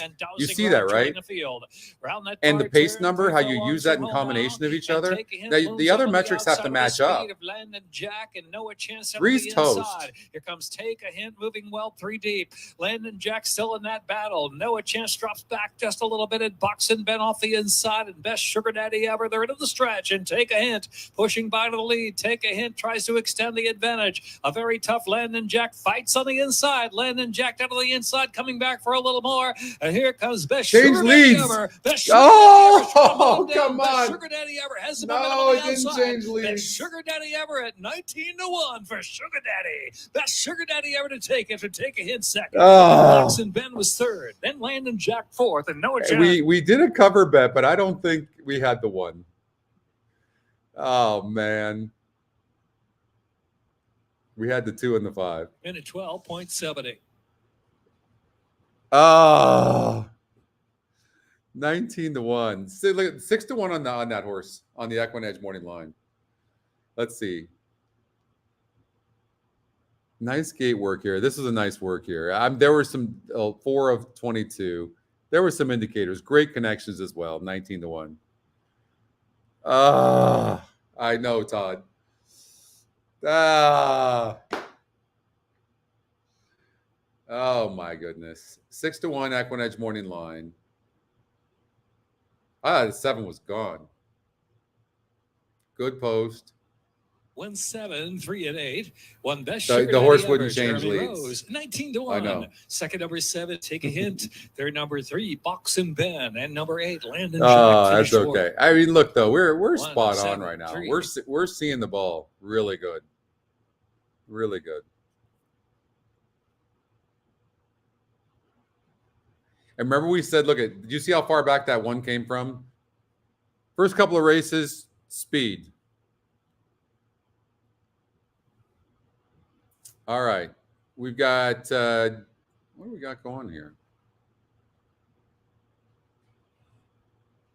All right, what's coming up?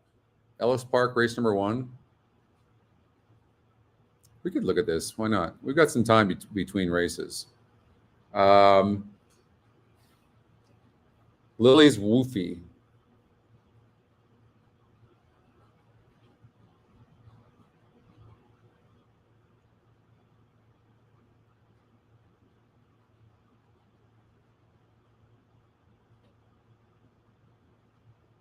Oh, I know. Oh man, Doug. We've been right. We've been on fire actually this morning.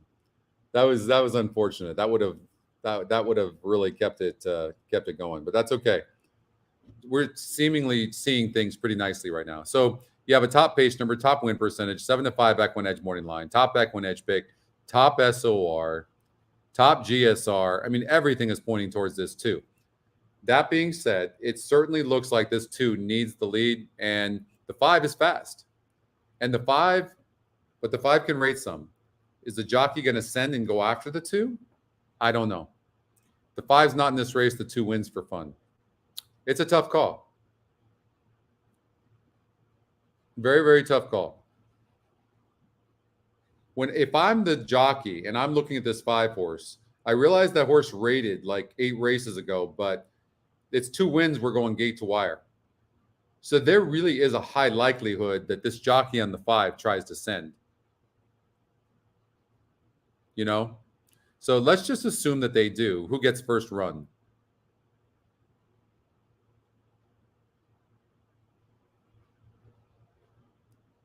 I mean, maybe.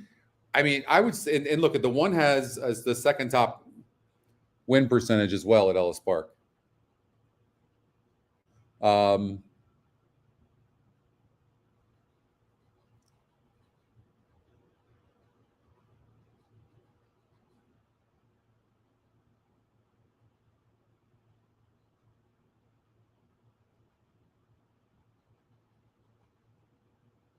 7 furlongs was way too tough for the 5 horse last time out. 5 and 2 are dueling. 5's going to sit on the outside of the 2. 2's going to the lead. Has to have the lead.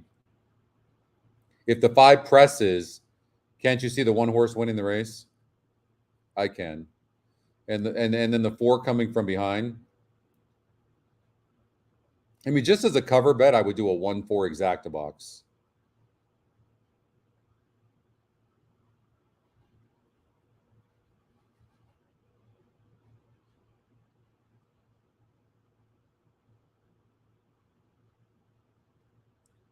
And I really do. I do think the 1's going to win the race. So but here's the thing. This is where, when you talk about pace makes the race, this is subjective handicapping. I'm going to assume that the 2 and the 5 are dueling. I'm going to assume that the jockey in the 5 thinks it needs a lead as well. The 2 has to have the lead, or the 5 thinks he's good enough and he's not going to let the 2 clear, because if the 2 clears, the 2's gone. That sets it up for closers.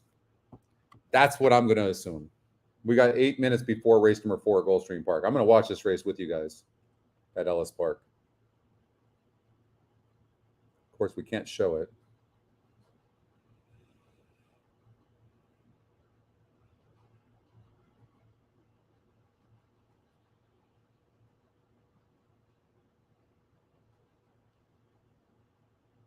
Start of the pick 4 here at Ellis as well. They're going into the gate. All right. Let's see if we can get the 2 and the 5 to duel. That would be fantastic. Coming up. Catch us if you can. We'll load up to the outside for Norm Cassie. Red hat worn by Arietta. They're in the gate and at the post. They are racing. Catch us if you can. We had an alert beginning, but it's Shape of You, as expected, to barrel out. The favorite Lily's Wolfie will go with her, and Super Wonder Girl to the inside from 3rd. Catch us if you can. Now, I absolutely hate that the jockey in the 1 is trying to go to the lead right now. 3 across the course. Oh. Inside, Super Wonder Girl, Lily's Wolfie stuck in the middle, and Shape of You sandwiches up to the outside from 3rd. Now, Catch Us If You Can decides to go in the 4 path and come at that trio, still 6 or 7. Back to La Therese, who's out at the back of the pack, the quarter 22 and 2.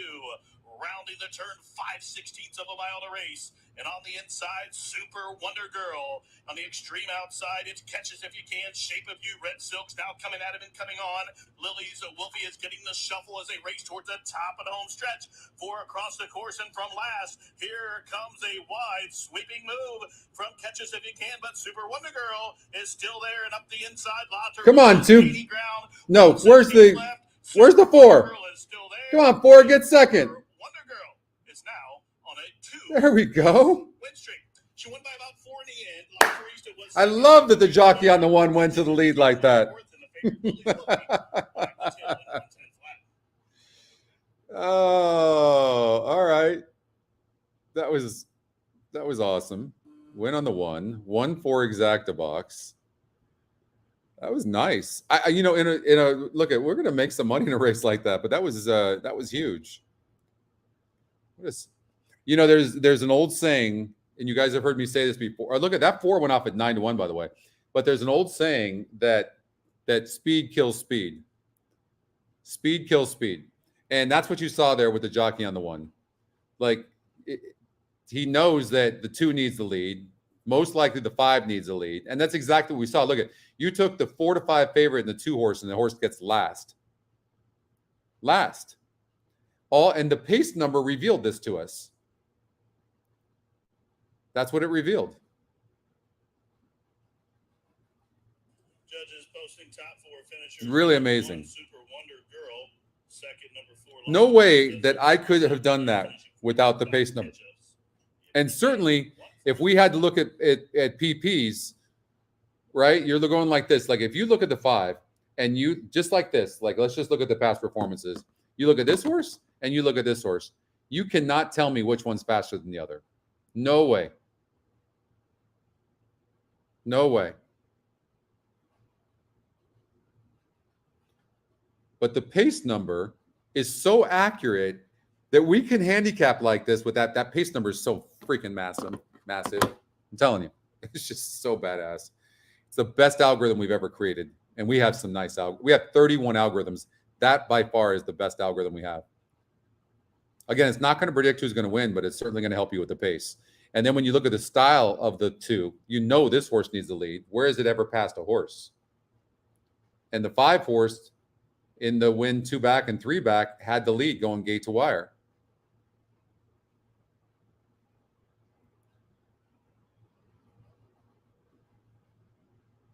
Amazing. So we got 2-1 over 9-1. Item. How is that not going to be at least a $15 exacta, right? All right, Gulfstream Park. A few of you are alive in the pick 5. Can you tell me who you're alive to?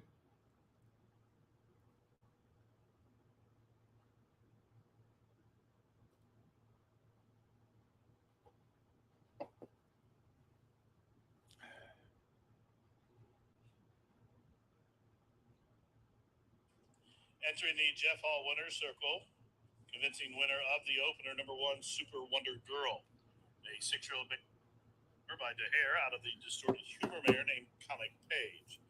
Winner's owned by Nancy Veneer, DP Alliance Racing of Tim Stiff. So and, Williamson, Brian Williamson, the winning trainer, and Adam Mesquitza, the winning jockey.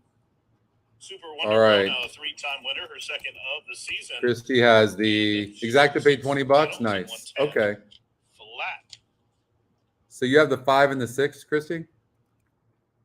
Super Wonder Girl, 2-1. And then what? Is that 1, 6, 7, 9, 10? Race 1 from Ellis Park, official. The winner is $6.52 in the win column, $4.62 place, $2.44 to show.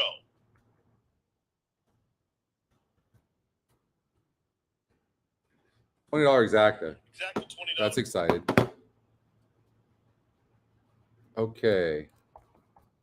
Gary has 5 and 6. 1, 2, 6, 7, 9, 10.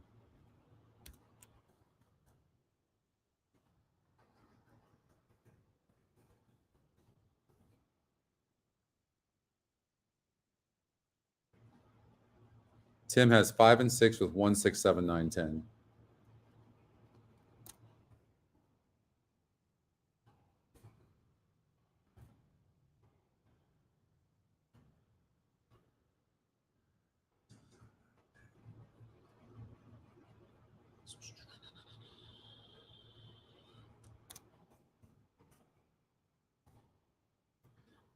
Catherine, you have 2, 4, 5 in here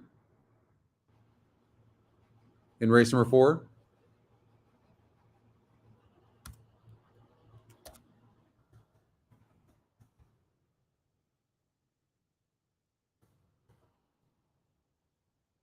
Two, 4, 5.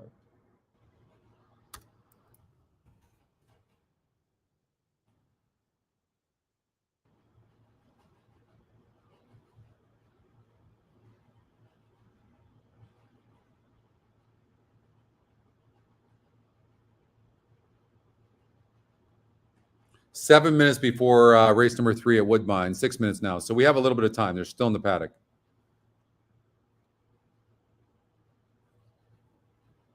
Let's see what I got back here. So I got 2,056 on the exacta and 1,630 on the win bet. So that's good. And still alive in the Woodbine pick 5.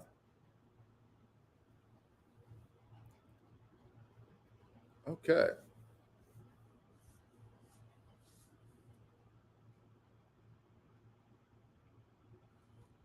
Where are you going to vacation? So Vinny Van Gogh is very, very fast. So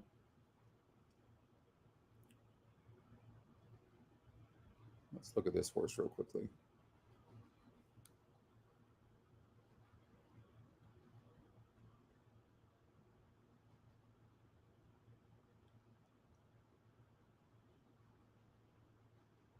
So there was so much speed in the last race. So Vinny Van Gogh was in a pace duel last time out. He's not going to be this time out. I would imagine this horse is going to have a very, very clear lead.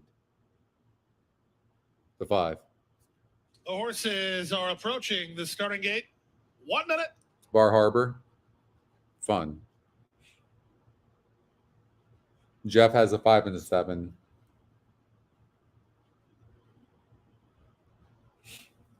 Well, of course, I'm not surprised. I mean, the EquinEdge morning line, Gary, has the 4 horse getting bet. What's interesting is the 6 horse, even money on the EquinEdge morning line. I don't like this 6 as much as I like this 5. And this horse can even rate a little bit. This 5, guys, is going to be ultra, ultra tough.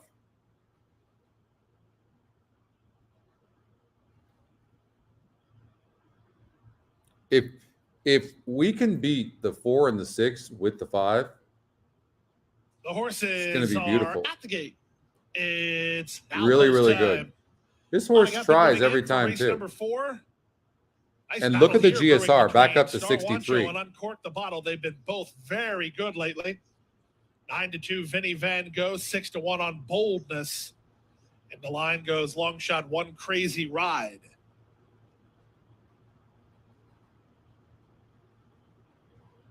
Reminder, folks, the Rainbow Six starts with race number 6 today. We have 2 Florida Sire Stakes races for you in that Rainbow Six sequence. I'm doing an exacta 5 with 4, 6. Quality 2-year-olds going. And then I'm going to do a trifecta. Here in South Florida. 4, 6 with 4, 6 with 5. Van Gogh takes his spot in line. And draw me outside or Uncork the Bottle. Boldness. So I say the 5 either wins or gets 3rd. But clearly going to have the lead. Boldness to the outside. Not going to have to duel here. All set at 6 furlong. In a gate.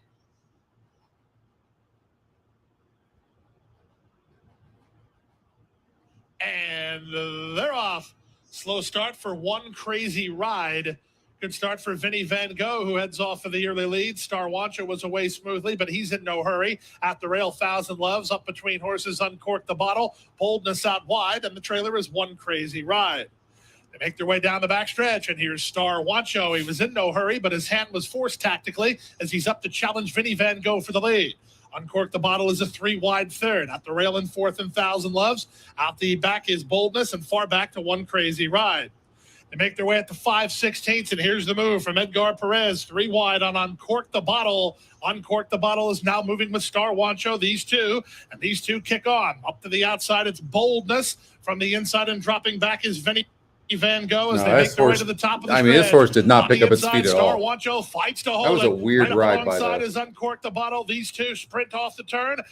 Jockey's not even trying. Outside. Star Wancho not done yet on the inside. 1/8 of a mile to go. Star Wancho digging in. The 2 favorites, but the 6 has got the measure. Uncork the Bottle has the lead. Star Wancho is trying, wow, but he's how about the defeated 7 by running? Uncork the Bottle, who wins by a hard-fought half length. Second, Star Wancho. Third was Boldness in 1:11 flat.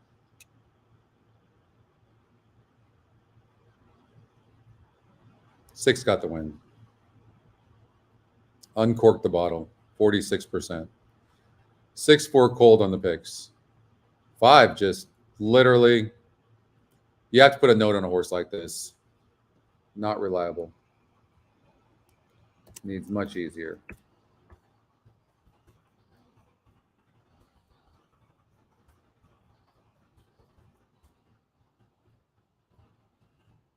You got that, Andrew?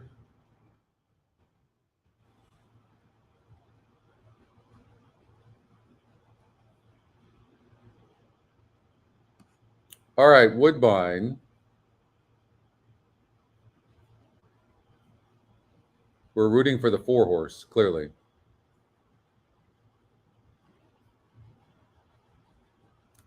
Five to 2 right now.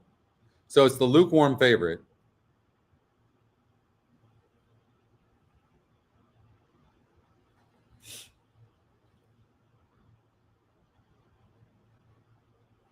Broke 11th last time out and still barely lost. Jumps on the turf for the first time, and there's turf breeding. I mean, this horse arguably is bred for the turf. I think this 5 is going to run good too. This 5 is not broke well in this first 2 starts, and the GSR goes up. This 5 has some turf breeding as well. So, I mean, maybe do a 4 or 5 exacta box. We're obviously rooting for the 4. You have a first-time starter in the 7. It's very tough as a first-time starter to win going 5 furlongs on the turf. I like the 4 and the 5, but hopefully we can get this 4 to win.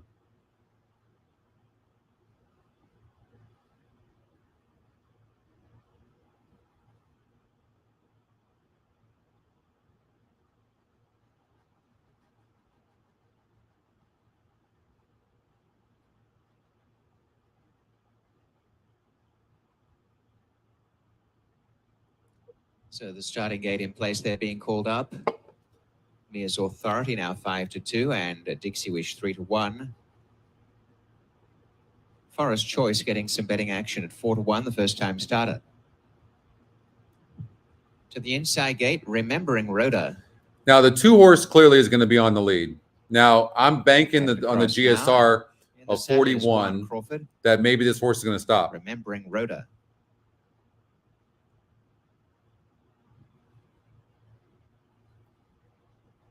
On the dropping class here today, it's at 12-1. Next along, Mia's Authority. I don't find this horse interesting, Catherine, only from the perspective the GSR is a 46. I mean, that's a big drop in GSR. And it's got a wide post. 3 Infinite Passion. And joining the line is Dixie Wish, as well as Infinite Passion has gone up. Dixie Wish side on. And look at, do you see the 4 and the 5? Honor and They're top Dignity. GSRs by far. You guys see that? Legal Steps. All right. Right here for Kevin Nichols, a 9-1 chance.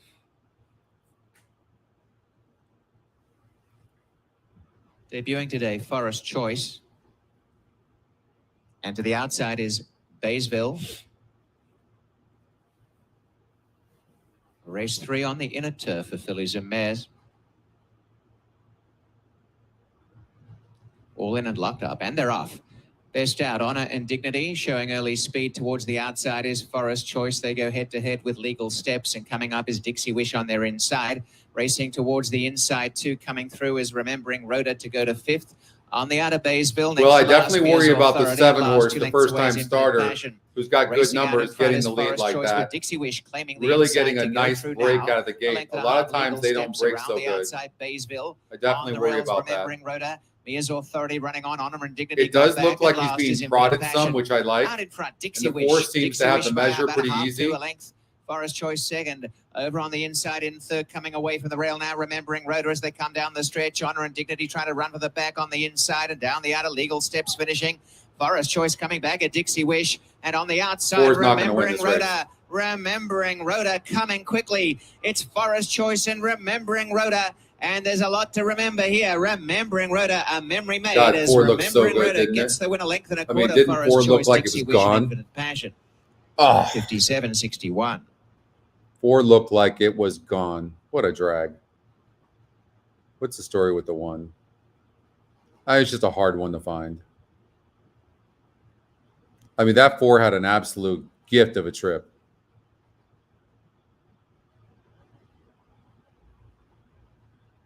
Five never ran at all. This horse looked long gone. What a drag. 0 excuses here.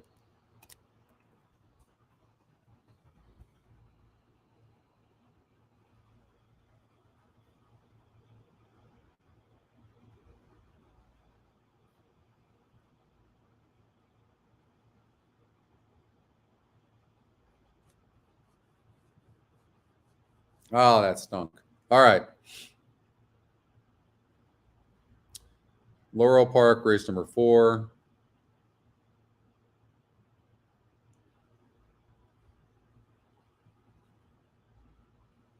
I think the 4 really had a good trip, Oldie. I don't think the 4 was ever going to win that race. I really don't.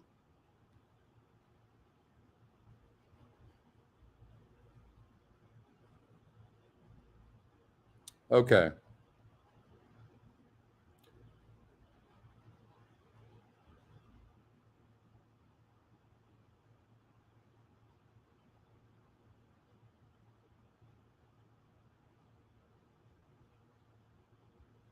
I mean, enormous pace advantage for the 6 horse, right?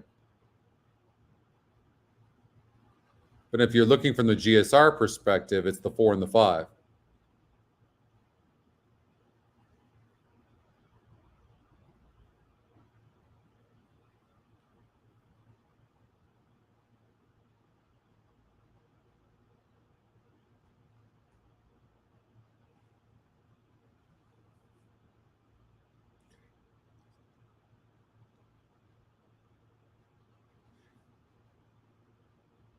So one of the things I like to do with this new tool, this link feature that I've been testing out is, I mean, this horse has 0 speed, obviously, but I want to look to see if there was a lot of pace to set it up for this horse.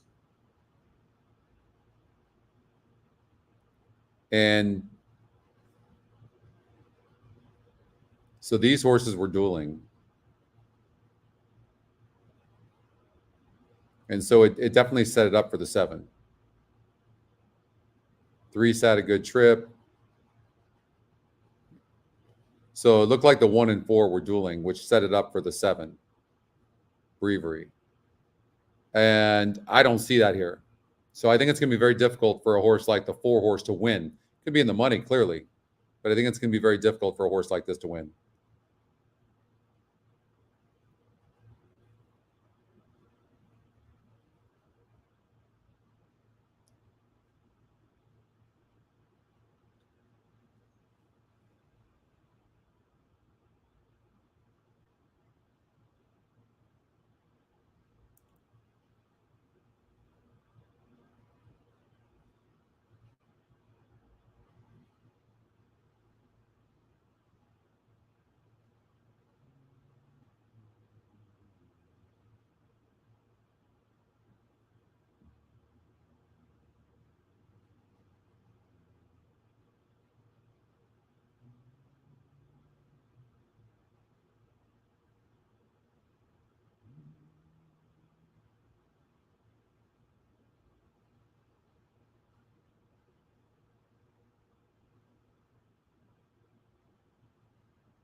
I like the 1.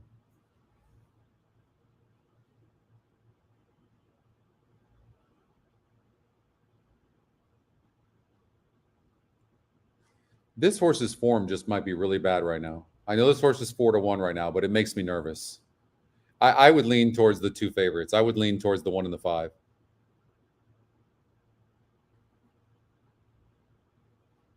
35%. So you have the top EquinEdge pick and the top win percentage. That's what I would lean towards.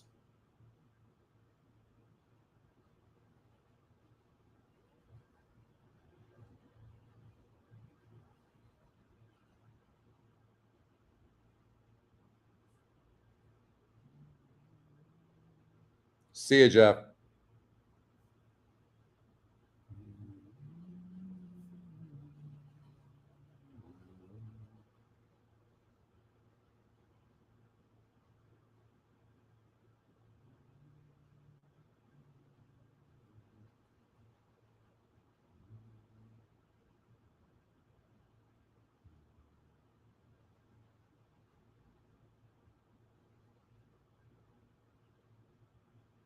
This horse has 5 wins and 15 tries. Its form is obviously super good right now. It's doing very, very well. You would, I just see a 1-5 in here. It's hard to see anything else. I don't know it's going to pay anything. The 1 mile starting point for the 4th race, second wire finish, double fireball, backed in.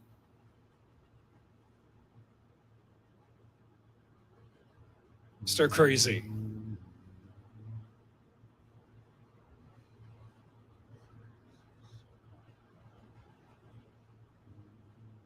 Breviary. Fool yourself, 3-5. Favorite, fool yourself. Going in odds on. Hey, Chris, how have you been? Second finish line. Well, I can't go back that far, Andrew. I can only go back, I think, a week right now. And they're off. Favorite Fool Yourself and Double Fireball for the outside. And Stir Crazy is third, that opening for long as they race down the chute. And Brewery, as usual, not much early speed at all, is in the back, though only about 5.5 from the front, as Double Fireball is the leader. Double Fireball, the one to catch, as they race down the backstretch a length and a half. Fool Yourself will be guided outside of that. And then it is Stir I'm doing good. Racing really good. in the clear, and so I hope the one wins this race. I hope it comes in 1-5. Going Double Fireball's way. 1-5-6 would be perfect. Furlongs left to run. Double Fireball, length and a half for the favorite Fool Yourself and Stir Crazy. 2 more lengths back, and Brewery fourth of the 4. Heading into the far turn, not much change. Double Fireball, Fool Yourself, Stir Crazy, and Brewery. That's the 4. Into the far turn run, Double Fireball continues nursed on the lead, 3/4 of a length in front. Fool Yourself tried to get closer in second. Stir Crazy ridden for more in third position, and Brewery's out of the inside, still 7 to make up, and 3 furlongs left to go. Second wire finish, still a long way home.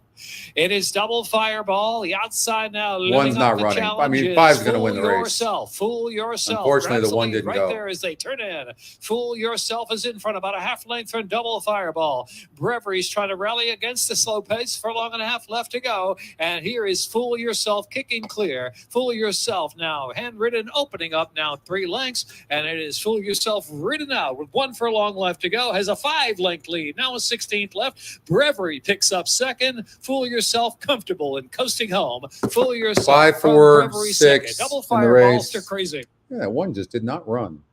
5 horse easily. 3-5, 35%. And 1. I've never seen this. Look at this. This horse really was doing well going into this race. Did not run. For those of you playing Saratoga, let's look at this.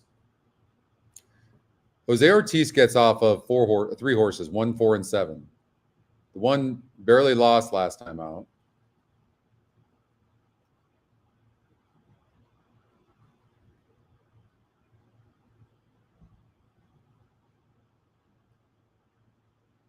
I don't think he had any loyalties towards those other horses, and they didn't look that great. So I don't know that really is going to matter much.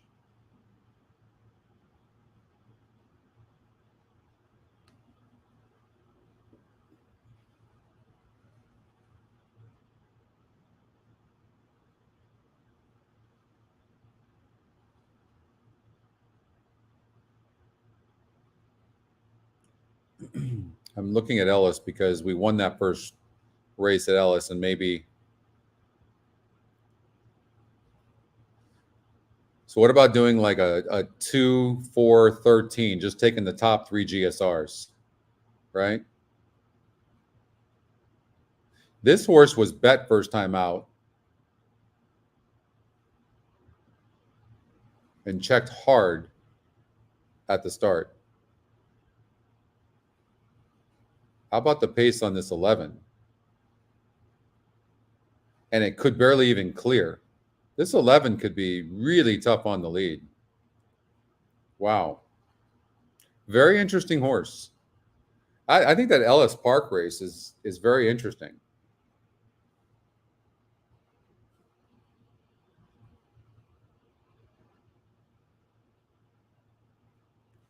And they're at the gate.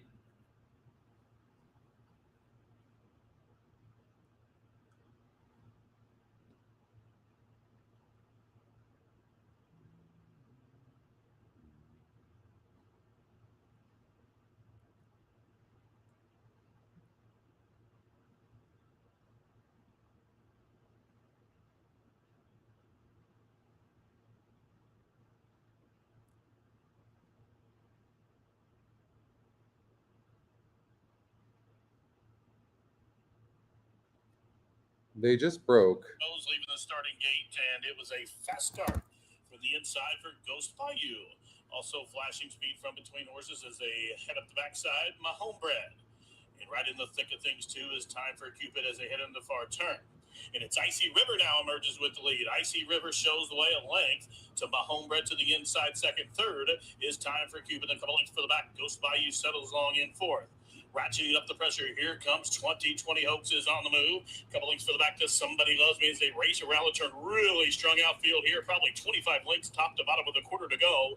And the first quarter was 22 seconds flat.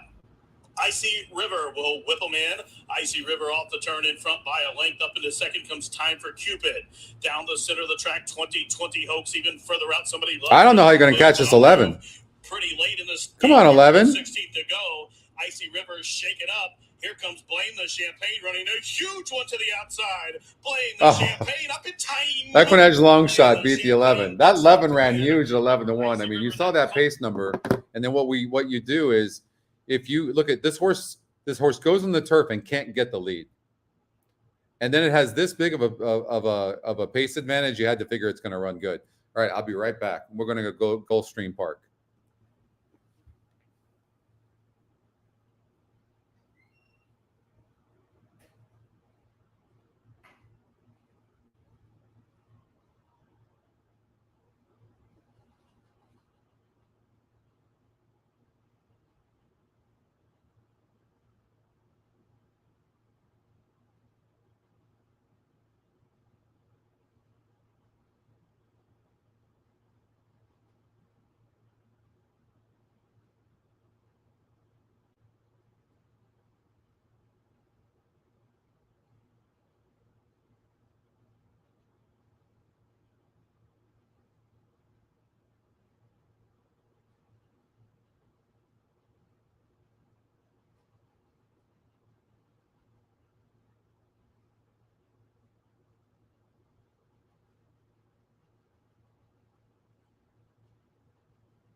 All right. So I have a note on the 7-horse Christensen, and 2 notes is in fact. He can run, might need easier, but a rough trip here. And then the next race, the jockey strangled this horse. This horse needs the lead, or needs to be very near the lead. And in here, 7 will be near the lead. Won't get the lead, but near the lead. Most likely the 6 is going to get the lead, but and maybe even stop. We'll see. There seems to be some speed in here. Horses don't usually win on the synthetic with the lead. Look at this 5-horse. First-time starter, only 1% to win, but it's got a massive GSR number. Could this 5 possibly shake things up? There's nothing in the workouts that show that maybe this horse has some talent. But I just and look, get a 111-pound apprentice on this horse too. I don't know. It was very interesting to me. Cafe Vivo, first-time starter. Nothing in the workout suggests that this horse has talent as well. Joe's had enough. That's a nice workout, 15 to 52, 13. If of the first-time starters, I can tell you that the 9-horse is the horse I would probably like the best. Joe's had enough.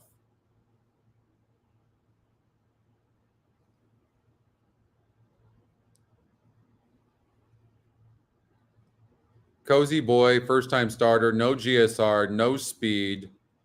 I would probably lean against that horse.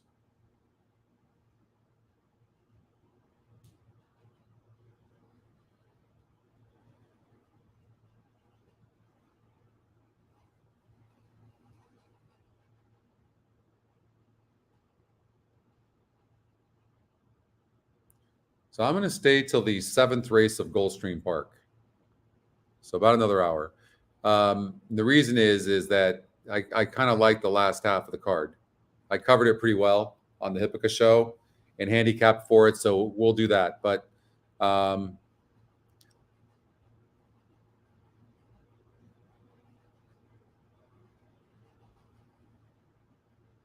I try to stay away from that.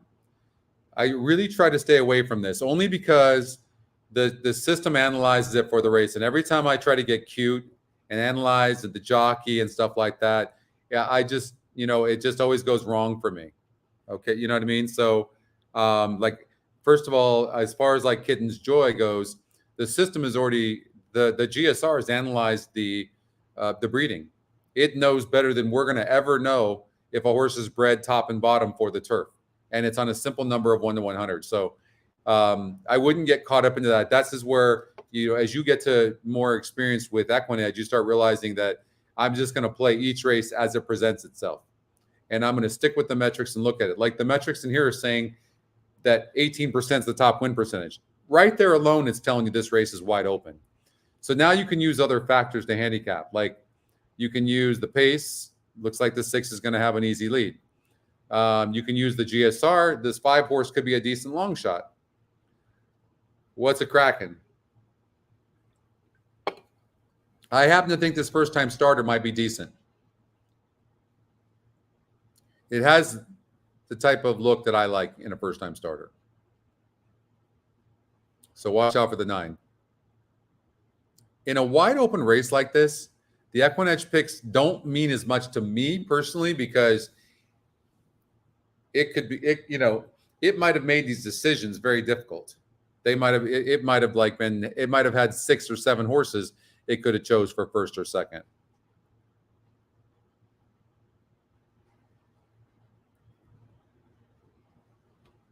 What about the foreign bred horses, Doug? I mean, we give all the foreign bred horses numbers.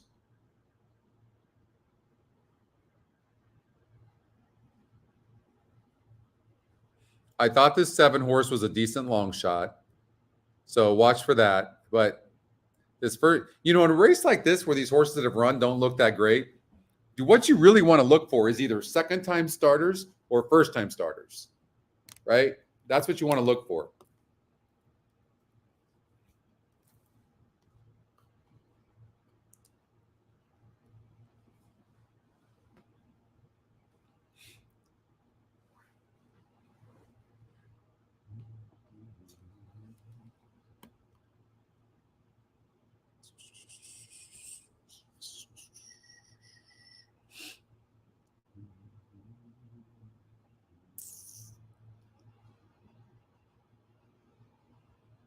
Coming onto the track for Woodbine, we've got a nice spread of races the way they've done it.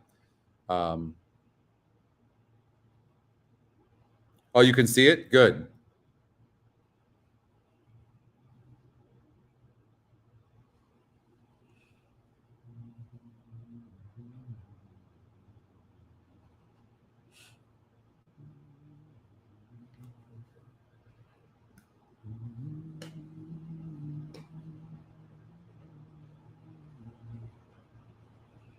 I'm just looking at this race just to see if anything hits me.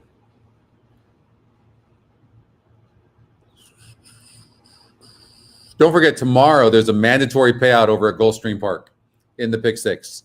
Going to be probably $3 to $4 million in that pick 6.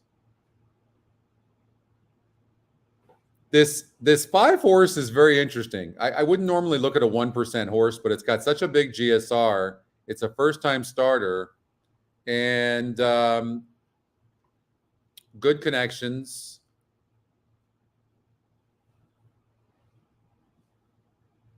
And the top win percentage is only 19%. So if a 1% horse is going to win, or 18%, if a 1% horse is going to win, it'll be here. Yeah, and Del Mar mandatory today, Chris. You're right.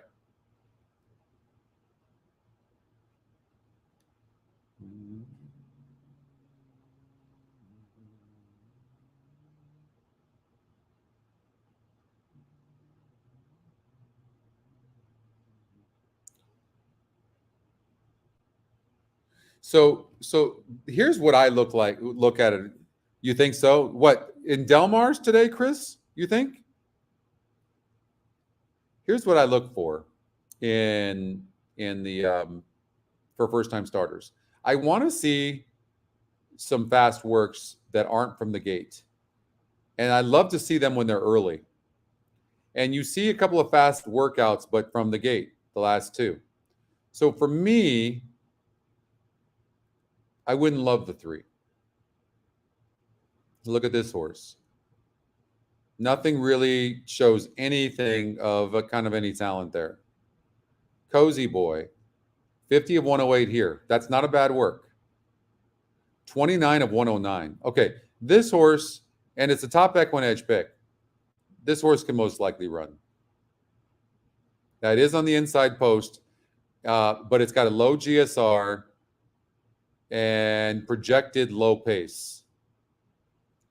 And it's 5 to 1 in the EquinEdge morning line. I wouldn't leave this horse out. I wouldn't leave this horse out. Go get him, David. Oh, it's 600,000 carryover. Yeah, you're probably right, Chris. You're probably right.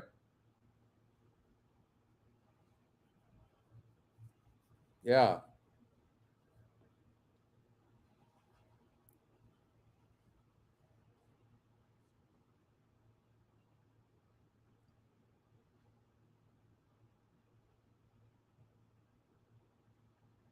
I'm going to put a little bit of money to win on this 9 just because of the odds. I don't love it, but I don't really like anything in here.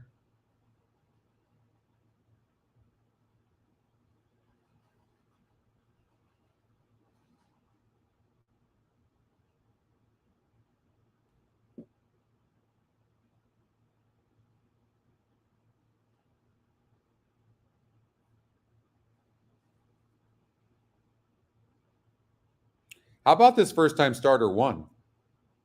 19 to 1, 10 to 1 EquinEdge morning line, 12% on this horse.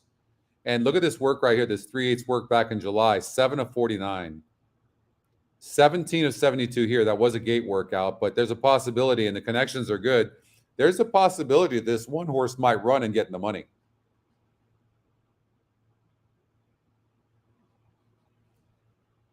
You could do something like this.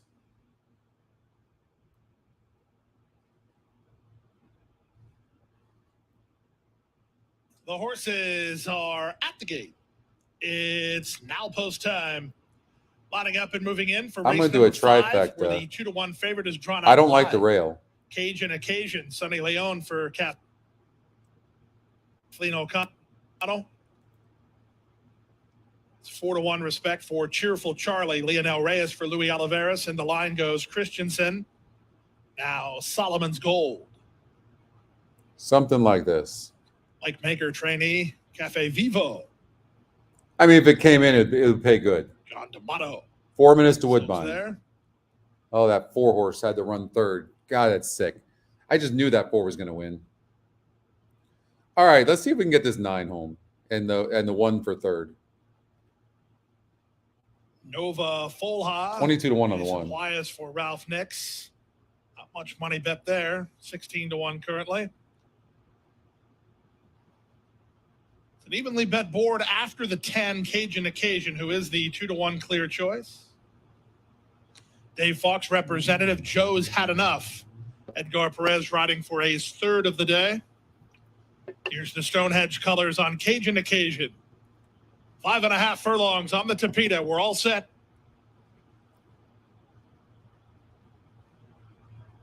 And they're off. In the center, Cheerful Charlie, one of the first to break the line. Here's Nova Folha moving to take him on. Away in 3rd, Christensen has some speed today. Out wide on the course in Cafe Vivo, sent through with the Wales Wine Empire. Solomon's Gold mixing it up between horses. The 1 just did, or the 9 just did not get a good break, but clearly you can see, like he's coming. I don't know if it's going to be good enough with a break like that. They could be giving this horse the race. It's certainly a horse to watch.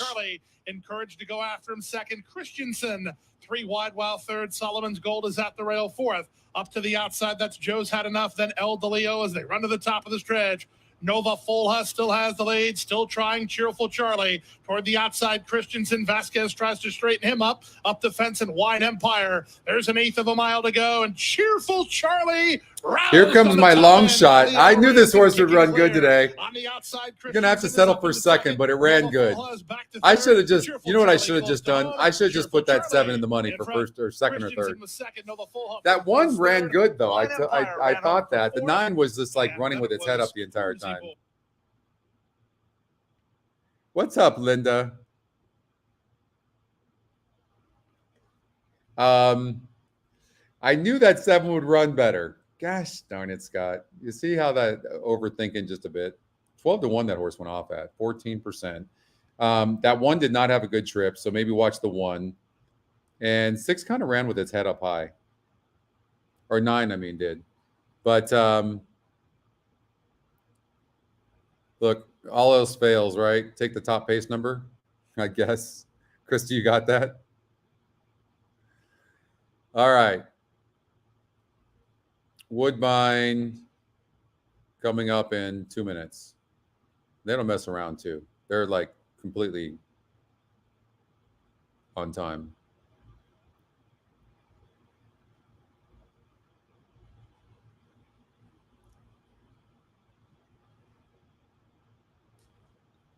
So let's see here.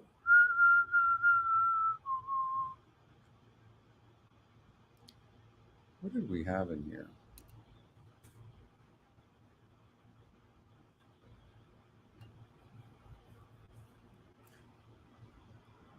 So let's see if we can pick a needle out of a haystack out of these races.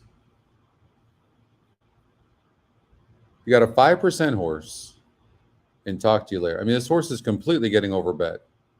I don't care. Win or lose, I'm not playing that for. No chance. You can't use the pace number because it's in this race because it's just not really telling much. This horse faced better in its first race against winners after breaking its maiden.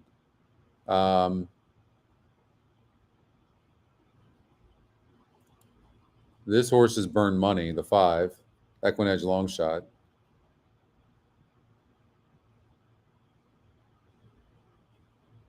Seven must be a late scratch. It is. Henry's Gamble. Let's see what it did. It's burned money. Race 4, opening the guaranteed 100. In a race like this, I mean, this horse has burned money, so they've all burned money. For this race is anything can happen in here. 4, Talk to You Later, showing 3-1, so has really been bet down. 2, 3, 5, 8, 11 is what you have, Rodney. And 9-2 Alpha Mia, 5-1. I like it. Systematic. 7s for first round pick. So this has been quite a shift in the betting. 6-1. If this horse does not break well, the 5. Up to the line they go with Absolute Jewel. Third off the layoff. Showing 11-1. New connections. Winner on this. Why not? Turf course previously. Absolute Jewel, the first. I would probably take the 5. Is a little reluctant to go in. I'm going to play the 5 for first and second. So I'm going to take the 2, 3, 8, 11 now. Now showing her dissatisfaction, but 2, in the meantime, 3, she has taken a couple of steps closer to the 5. gate. By the way, I just want action right now. New connections on the 5 in a wide open race. Good win percentage. Absolute Jewel. Good SOR. I'm gambling right now, okay? So don't go crazy. First to be asked to come up, so the others do wait. Now, Ian Ross opens the front of the gate for Absolute Jewel. Oh.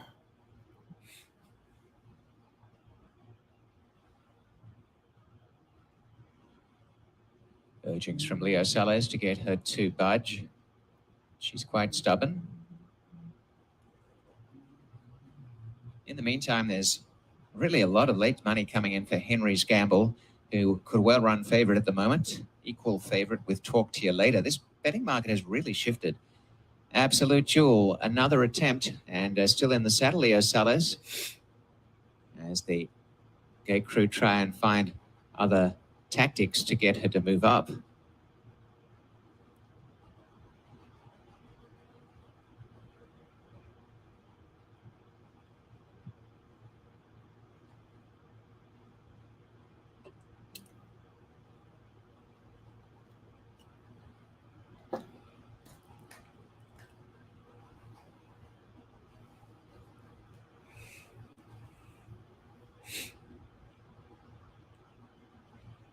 And a force of numbers there have won the 2 day, doesn't look getting that comfortable to Absolute me. Jewel in.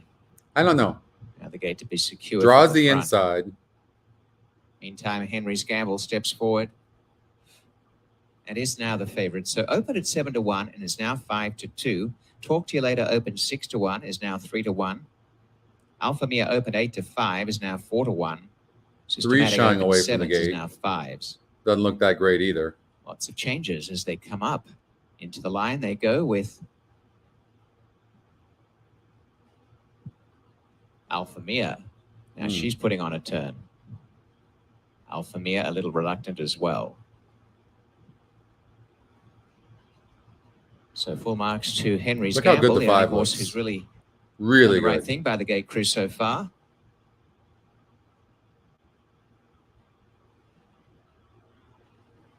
And Alpha Mia, another attempt as they link arms to bring her up. Gary Boulanger inducted into the Hall of Fame just the other night, and he is looking for a double today. Horse seems a bit hesitant as well. Alpha Mia comes up. Could get a Now, price talk in to you here. later. First try on the grass track. Come Just, on, 5. One appearance as a 2-year-old. A winning one.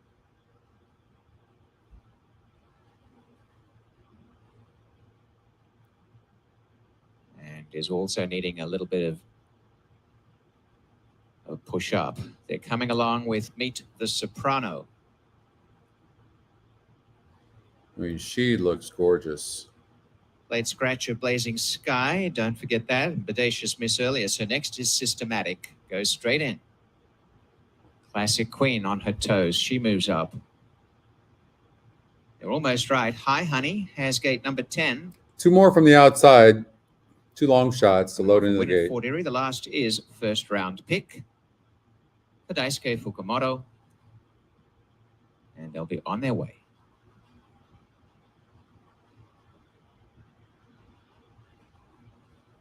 First round pick taken forward. Gate crew getting them all in. And locked up. And they're off to a perfect start. Hi Honey in first round pick began the best with Systematic, and shooting through is Talk to You Later. Meet the Sopranos there, and Alpha Mia driving very fast to hit the front. Tracked along by Henry's Gamble, relaxes on the inside behind the top couple, and also racing in a very bunched affair between runners in about 6th spot now. Meet the Soprano, and towards the back Absolute Jewel. Last of all is on the outside Classic Queen, and trying to slow them down now Alpha Mia after taking a real rush to the front. About 3/4. Talk to You Later second. Systematic on their outside. A length away is Henry's Gamble with the run of the race.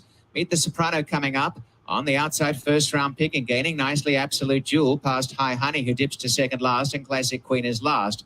Only 4 or 5 lengths covers them. Systematic going up 3 wide. Talk to You Later the center. Alpha Mia the inside. Alpha Mia trying to go gate to wire. On the outer, Systematic traveling well. They turn clear. Henry's Gamble's had every reason to come after them, is up the inside. Out in front, Systematic quickly got the better of Alpha Mia and dash clear. Henry's Gamble's next from Meet the Soprano. Classic Queen down the outside. Oh, it's not over. Systematic had the lead and decided to throw the Come on, towel in. 5. Alpha Mia's come right back. 2 lengths to Henry's Gamble coming after them both. Alpha Mia had a second bite at the cherry and has got Come the on, lead. 5. And Get up. again, Systematic coming. No. Neck and neck with Henry's Gamble the outside. Alpha Mia, Systematic, stride to stride to the wire. Alpha Mia from Systematic. 5 And had then no Henry's excuses. Gamble Meet the Soprano and Absolute Jewel, 122.28. Alpha Mia, the 3 horse. Jared liked that 3. Hey, this horse looked good. Ran good. All right, Laurel. Let's go to Laurel.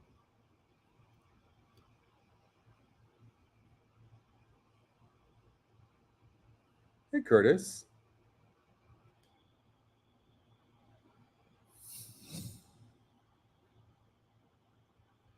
Wow, that's so tough.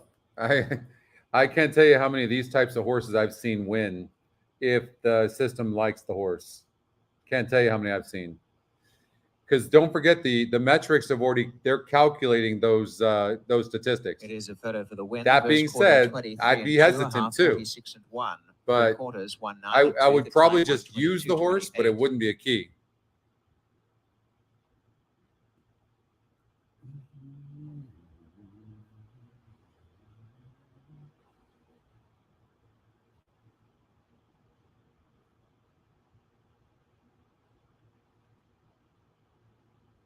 This is an absolute grab bag.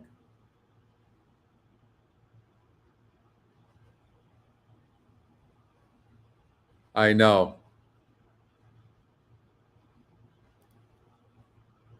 8 looked good on the track. Approaching the starting gate.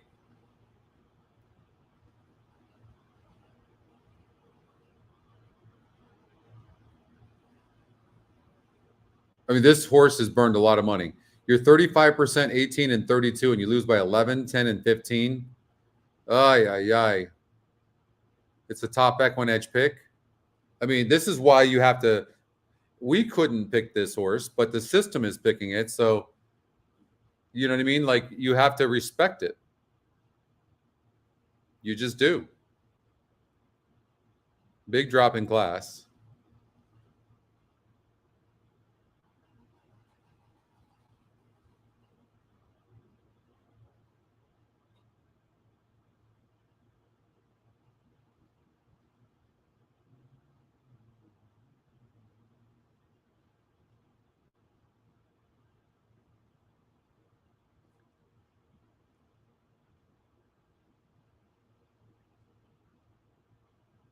The horses now at the starting gate. I kind of like this 7-horse a little bit. Again, we're gambling right now, okay? So I don't love any horse in this race, but I think considering this wide open race maybe, and the ones on the rail, that maybe the 7-horse can get a decent trip.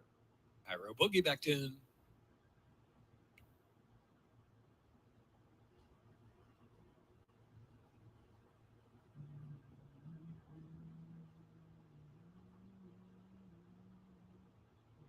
Mine, not mine. The Lisa Vita is 5-2. Nice, Jared.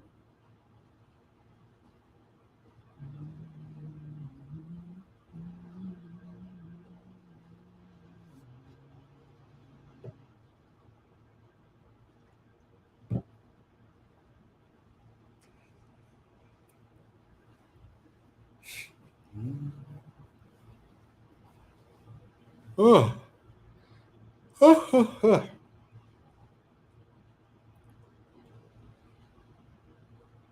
No money down. I'm not slow. 2 more to load. 4-horse and the 9 on the outside. Disputed notion. In and in. Let's get this 7 to win. Don't forget to blink.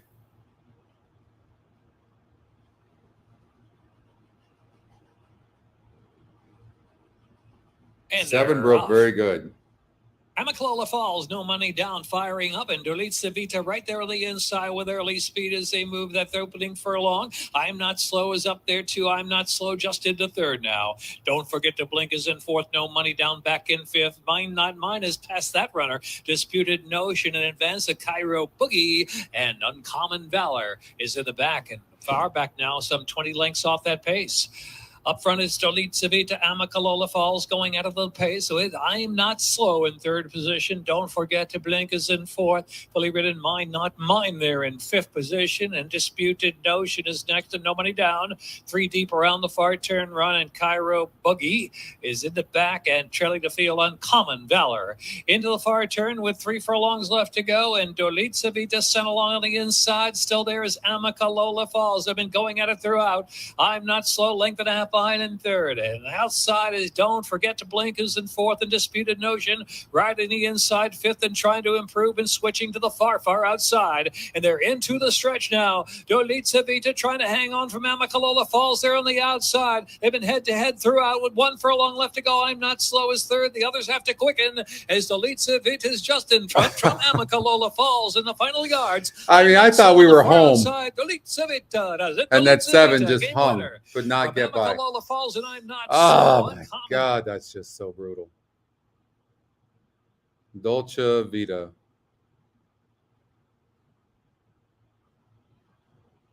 Dolce Vita. You got the try? Yes.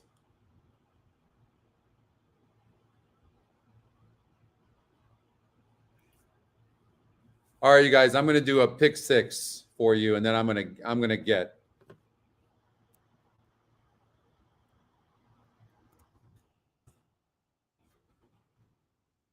So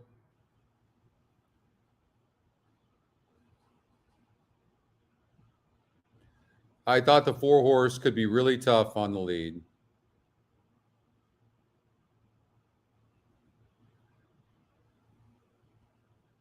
My best bet of the day is Awesome Strong to 7.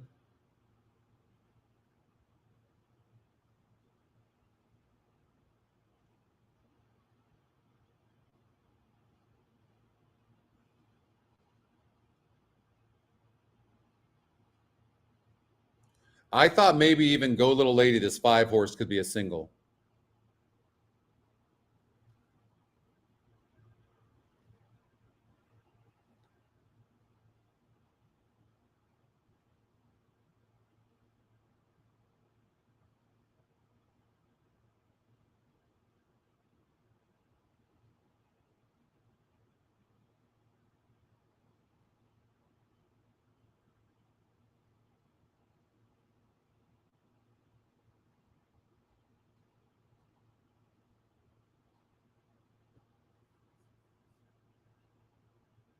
I thought this race was wide open, but I do think the 4 could go gate to wire, but it's lacking class. So this is the ticket I'm going to do, but I might, I seriously, I might just go like this. I might just single this 5. I really do like this 5 a lot. Why not? $100 ticket. That's what I'm going to recommend. Now, if you want to spread, then you would add the 7 and the 3.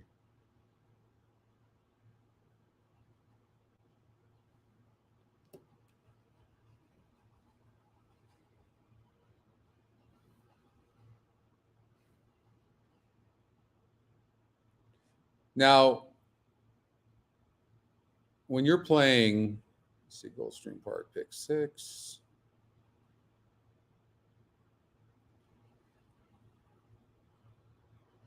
So look, this horse is 4 to 1 on the morning line. This horse is 5 to 1 on the morning line, and these are 2 singles. So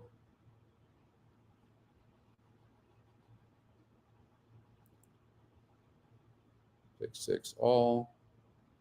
You're just doing all with 5.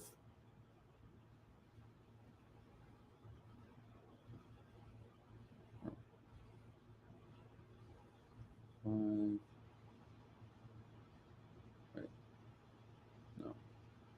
5 with 8, 11, 13.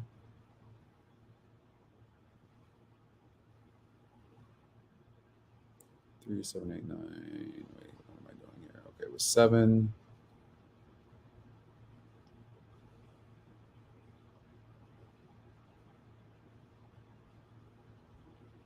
So now look, I'm going to show you my ticket again. Now I'm spreading a little bit. Okay, I'm going to play a bigger ticket. I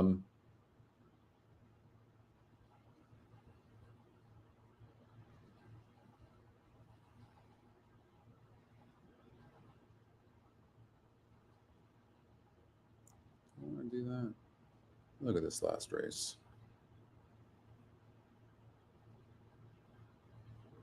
Three, 7, 8, 9. Yeah, I don't see anybody else winning that race. I think I have the horses.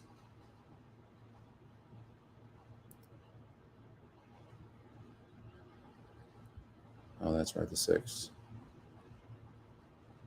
Not the worst. Okay.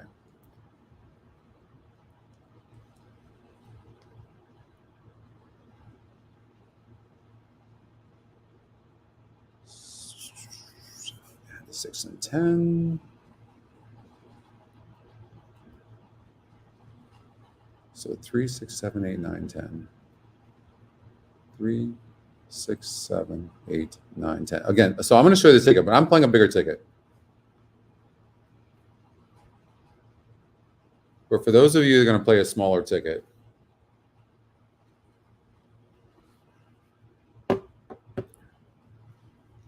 go get him. Go get him, David. Get the pick 4, Daryl.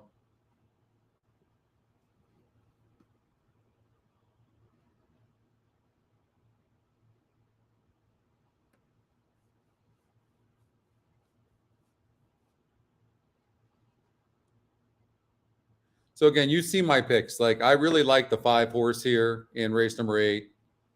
Go Little Lady. And my best bet of the day is Awesome Strong. So Oldie's best bet was this runs for you, the 10. So, but I like the 7 Awesome Strong.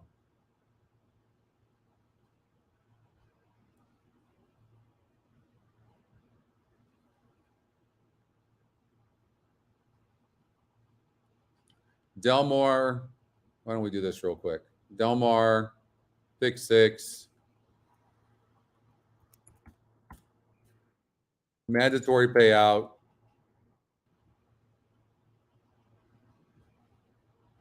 Yeah, I'd like to play this too, so why not? All right. GSR, 5 furlongs. Who's the pace? I mean, certainly this 11 could go to wire, right?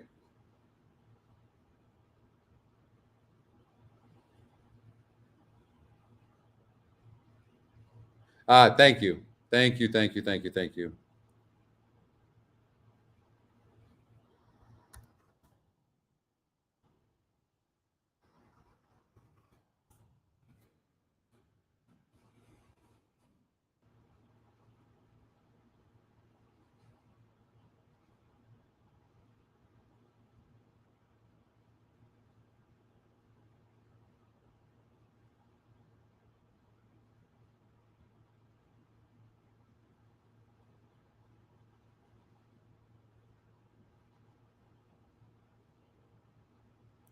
Now, obviously, on these mandatory payoff days, you're going to get any kind of payoff. You have to try to beat the favorites. Is this horse worth trying to beat? New trainer, new connections. You know, it burned money as the favorite last time out. Comes in here, but you just don't know. Like, you just don't know. Like, so maybe this horse has a lot to prove here. Maybe. Who would you take if you were gonna spread? Like, you have a pace horse and the 6 horse Economical, who's EquinEdge's second pick. I mean, this horse controls the pace. No question. I mean, what about taking a chance using the 8? Everyone's going to single this horse. What if you singled the 6? It clearly needs the lead. Couldn't get it last time out.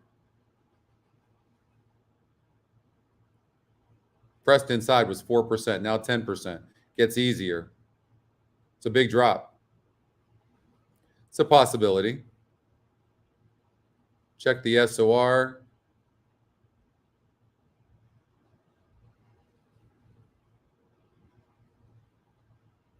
I mean, you could get a price in here.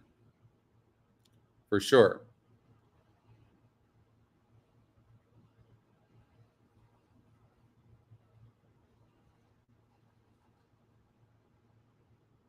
The only way you're going to make any money on this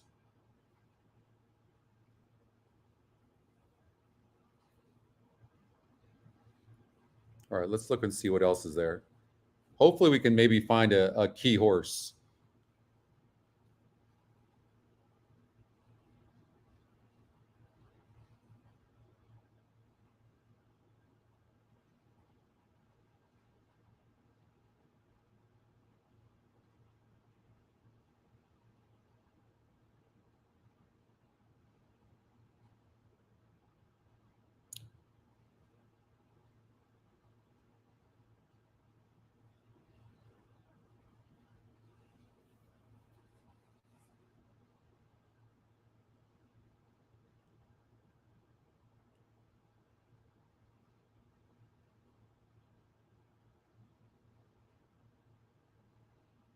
Is this going to be the race you could get a price? Possibly.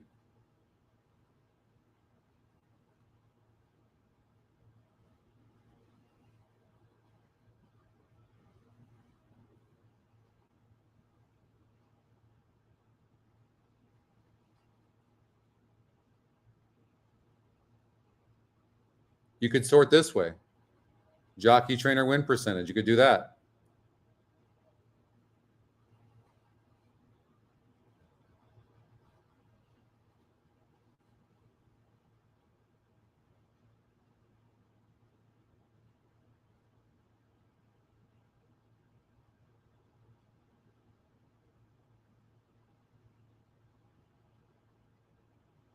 I mean, the way I'm handicapping right now is to find long shots, just so you know. Like, that's what I'm doing.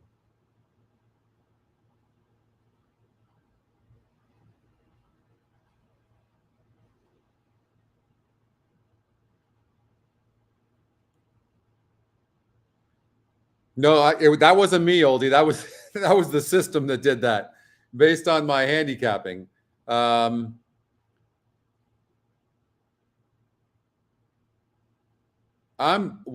completely handicapping right now to get bombs. Just so you know, like that's what I'm trying to do. So the Clement L. Hirsch.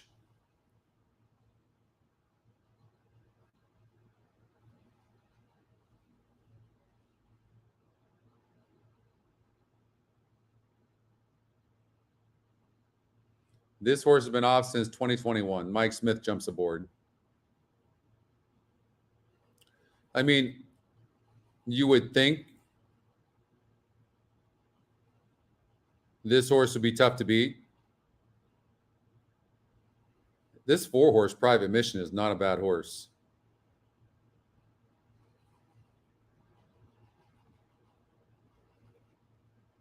This 3-horse Desert Dawn stumbled last time out. Diamato.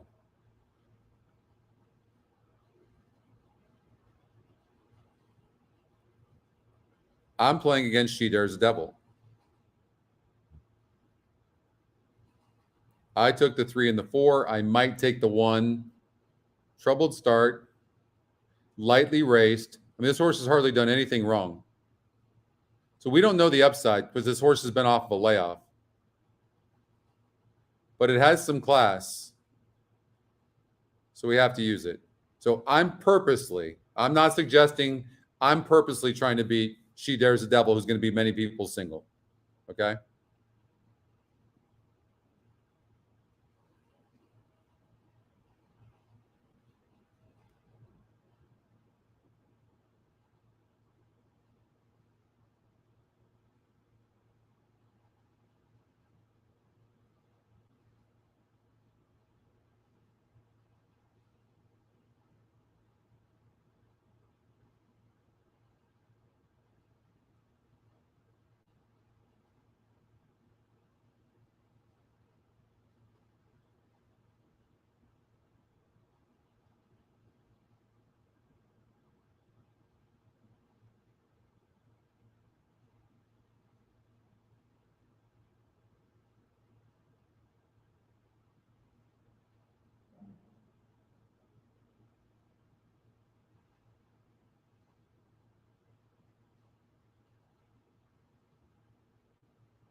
The 6 is out in race 9.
See, what I'm doing is what I'm trying to do is eliminate right now. When I see a horse that's 35, 29, and 20, and now is 7, I throw them out automatically.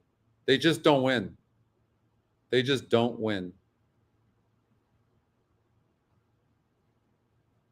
So that helped me eliminate some horses. So I want to do the same thing in here now.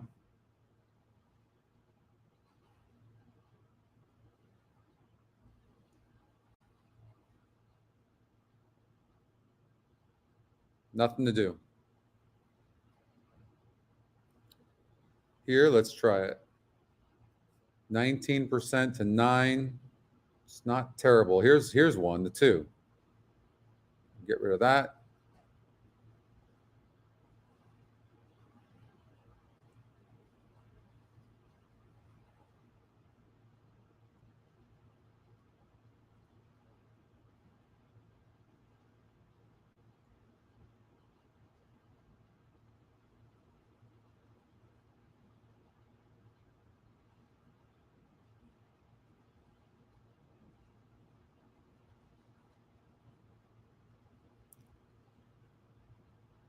All right, let's get out to Gulfstream Park for race number 6. We'll go back to Del Mar.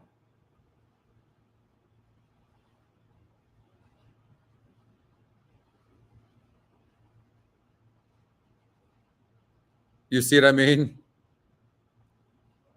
Oh, thank you, Bill. Thank you, Bill. All right, so we'll come back to Del Mar for this pick 6. Let's get out to Gulfstream Park for this 6th race. This begins the pick 6.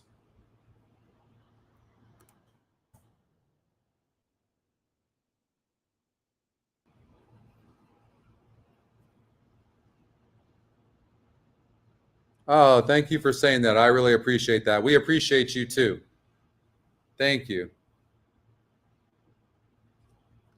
It's cool. It's cool to share this with everybody. It's going to be really neat when you guys see the updates that we're making. I'm not giving a date, so you can't get mad at me, but I'm going to tell you, it's going to be like a 1,000 times better site. Thank you, Catherine. We were hot early on, and it got a little bit cold. Woobine's coming up in 5 minutes. Okay, Catherine, we'll see you later, okay? Have a nice rest of your weekend. We'll see you next week. The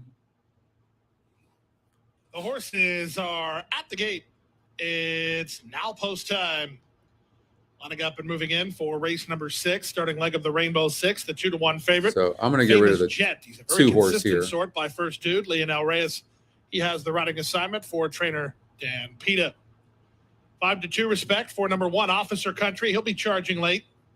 7-2 money on Royal Mahogany. He was an easy winner of his maiden race, but the waters are quite a bit deeper today. 5-1 for High Press and 5-1 for Handsome Prince.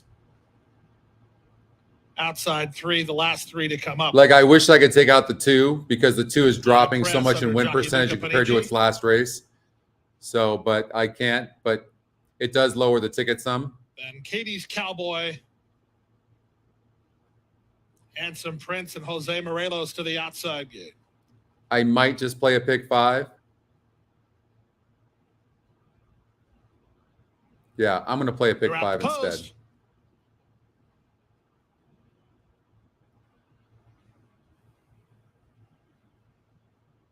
And they're off. Yeah, no, you're right, Chris. No, it's exactly one of the reasons why I just did that. Thank you, Curtis. Whenever you see a high win percentage horse in the last race and then it drops really low, like the 2, the horses just don't win very often. Now, we knew the 4 would have the lead, didn't we? Well, we don't know. It's lightly raced, and it's 50-50 as to what this horse's class level is. We just don't know. We're about to find out. 22-2 for the opening quarters. They run to the top of the stretch. High Press going after Royal Mahogany on the top end. These two better than Handsome Prince to the inside and Famous Gent. Then Katie's Cowboy, and they're at the top of the stretch. Here's the move from High Press. So Royal had the lead and still running good, but the class is going to hurt this horse late. Take the lead. Royal Mahogany is second. Handsome Prince down the center. Final 16th of a mile. High Press has the lead. Handsome Prince is up into second. That's as far as he gets. High Press. And where's the 2? Handsome Prince second. Famous Where's Jane the third. 2? Royal Mahogany fourth in Like, 57-2. Not even finishing. Okay. So, right, do we learn something there? Look, I canceled that because the 2. Now, of course, the 5 is great. High Press, 22%, and it was good. But watch, I want to show you. This 2 horse was 18, 15, and 32%, and now 2%. And look, a new trainer. Okay? When you see that, these horses almost never win. Almost never. Okay? So just remember that. So the reason we put the elimination feature here is because you want to be able to only look at horses that really have a chance. It helps you. So I need to remind myself to keep on doing that more often as well. So there's nothing here to do as far as that.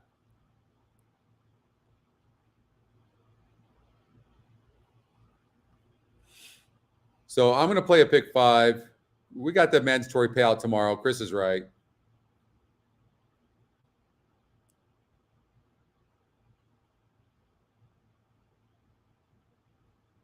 So I'm gonna stay with you guys until the 7th of Gulfstream.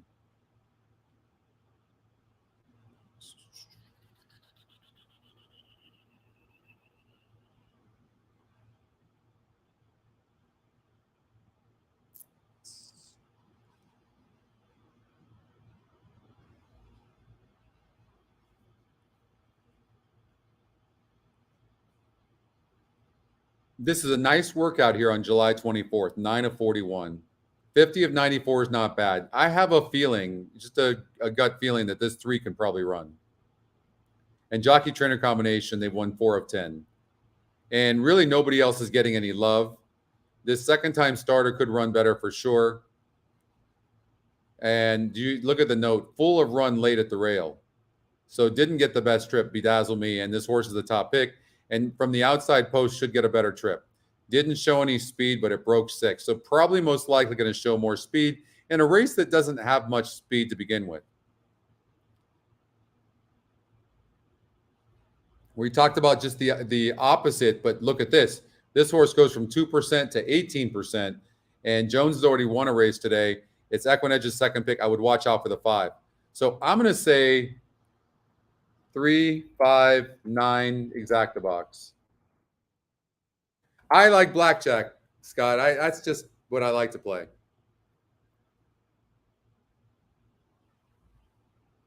Three, 5, 9.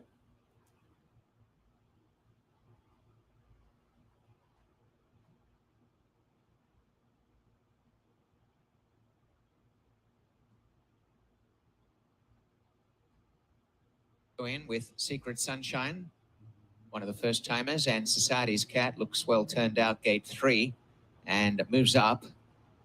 Further, also nicely presented today as they come to the start. Further has gate 4 for Omar Moreno. Blinkers go on today for Golden Train. Gate 5. Agenda waits behind the gate as Golden Train steps in. Now Agenda for Hopbun and Dale DeRusso. And the field isn't far from Craps? I'm just not very good at craps. It just drives me crazy when I got all this money on the table and somebody gets a craps out and I'm screwed. More gelato. Single deck? If you're playing heads up, I like that, Bill. Playing with other people, it just unfortunately just goes like this. I like double deck. Comes up. I saw somebody put a $500 chip on a number yesterday and hit it. 35 to 1. And back to the tail was Further. One of the best into stride. In the center, it is going to be Golden Train plummeting through to the lead. On the inside, My Girl Gabby. Coming up in the center is Society's Cat to third. Near the center, 2, Secret Sunshine. Agenda's up there. in the early stages. They're up with the Morgelato in the main pack, about 3 to Flat Out Angel. Bedazzle Me second last, gathering some momentum, but still well behind. And a long last is Furta. And out in front, it's Golden Train controlling the pace. A Length Society's Cat, Morgelato, My Girl Gabby, and Secret Sunshine. 1.5 or 2 to Agenda. On the inside, Flat Out Angel, Bedazzle Me trying to get that run going, is starting to wind up, but is still second last. One's done, eight's done. The only other horse coming. We're safe. I can't see anybody else beating us. The 9's coming. The 3-horse Society Cat, the one I like the most, is running the best. And here comes the 9 on the outside, but it looks pretty safe that we're going to win this bet. Out in front, Golden Train. 9 was too far back. You can't be that far back usually and win. I think the 3 is going to catch the 5 for the win. That's what I think is going to happen here. Too late on the scene. And Golden Train, Society's Cat drifting off a line. No, 5's going to hold up. That's okay. 5-3 is huge. Okay. And 9 was just so far back. And look at what the system said. It said the 9 would be last, and it's exactly what happened. Came up late. So the 5 would have the lead, and the 3 would be sitting in a garden position. I mean, it's just really incredible how you can utilize the pace number. But it all comes down to still having to make really good decisions, right? We still have to make good decisions. That's really what it's all about. But hopefully some of you had that.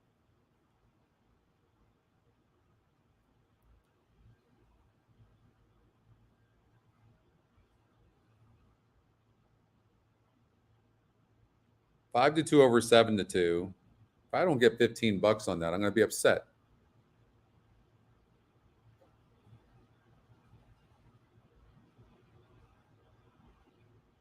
All right. 3-5, top pace, outside post.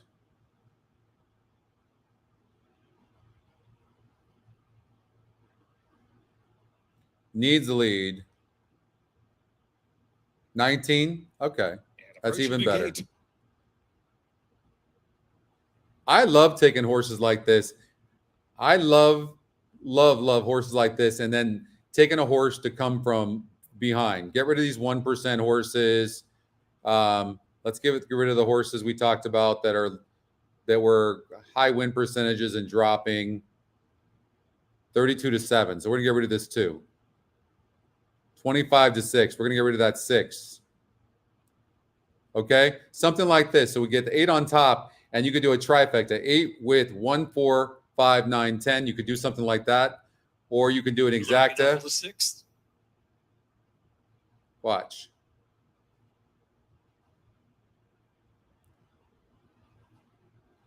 Exacta 8-5. Trifecta 8, 5 in the 3rd spot. Galway Lad with a 1, 4, 9, 10. Drum and bass. 1, Nerval coming up along 4, with Bougavel. 9, 10. Bougavel moving in. Okay. Then we could do an exacta. No, we'll do a trifecta, smaller. 8, 1, 4, 9, 10 with 1, 4, 9, 10. In case the 5 doesn't run, that would be our cover. Okay.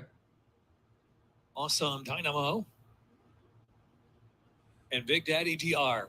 But 8 should have the lead.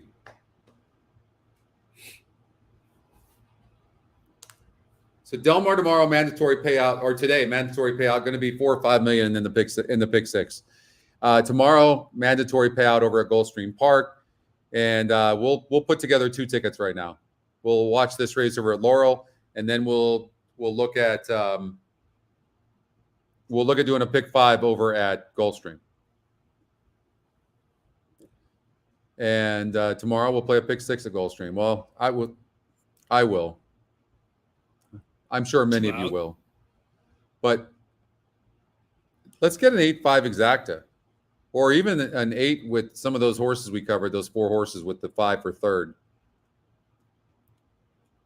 I like when you get these late runners that aren't dueling or having traffic trouble, and all of a sudden they just come up and they just get a piece. I like that. 8 broke okay. Inner off. Slow Gin Biz very fast away on the outside. Bliss This is hustled up there. Awesome Dynamo has some early speed. Big Daddy DR on the outside racing in fourth. Then Drum and Bass is next in fifth. You can't like the way the eight's running right now at all. 3 to 5 favorite. Couldn't get the lead. And Bookabell trailing the field. Bookabell last at about 13 from look at the 5. Into the far turn runs Slow Gin Biz. Slow Gin Biz a narrow lead, but now here's Big Daddy DR on the outside to put the head in front. Big Daddy DR, Slow Gin Biz, Awesome Dynamo is in third.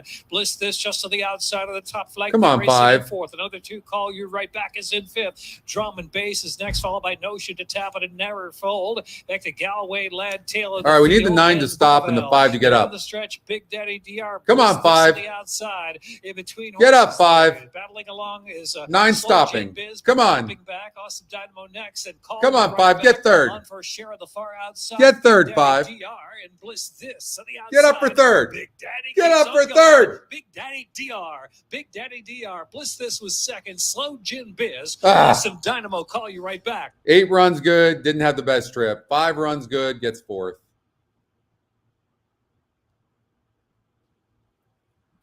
Minute 5.57.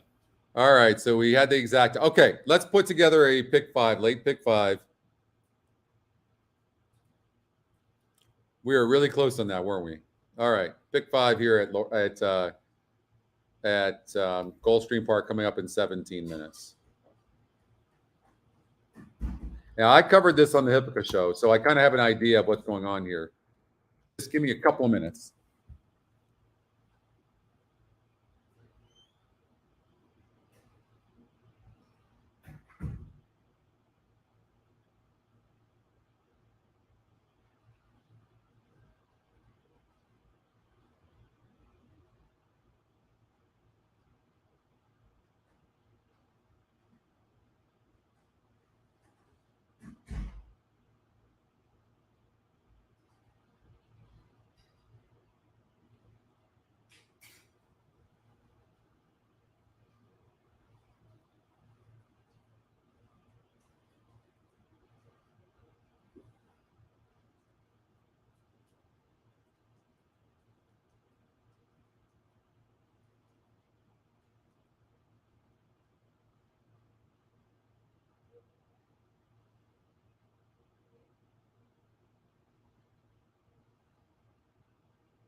Nine, 8, 10, 5, 4. Awesome Dynamo fifth for the high 5. Okay, I'm back. Official. I'm back. God.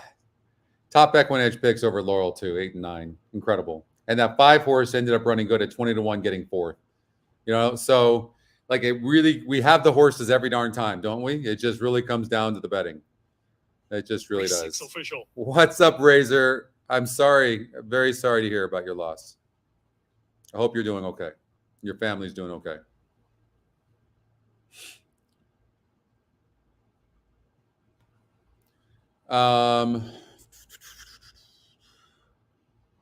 Double pace 75, 20, 50. I said on the show, I thought this 7 horse deserved a long, long look. $2 exacta, 9.8. Yeah, $2. it's been close all day. 340. This 7 should run a good race. I'm worried about the 5 because the 5's burned a lot of money. But this 5 is going to be on the lead, and it's getting 111 pounds. You see the jockey right here. You can click on the jockey trainer tab. Look at 111 pounds. I mean, this carryover 600. Clearly 78. This 5 is going to be on the lead. Now, look what it's done.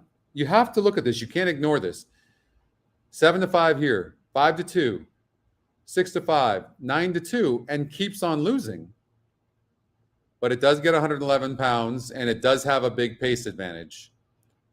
Now, I clicked on here, Keanu, and I wanted to see if this horse had a pace advantage last time, and it did. But it dueled. And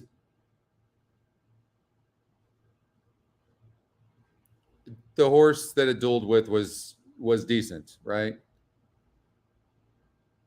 So it's not like it wasn't a decent horse.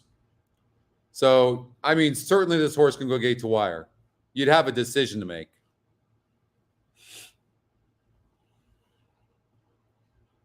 You'd have a decision to make.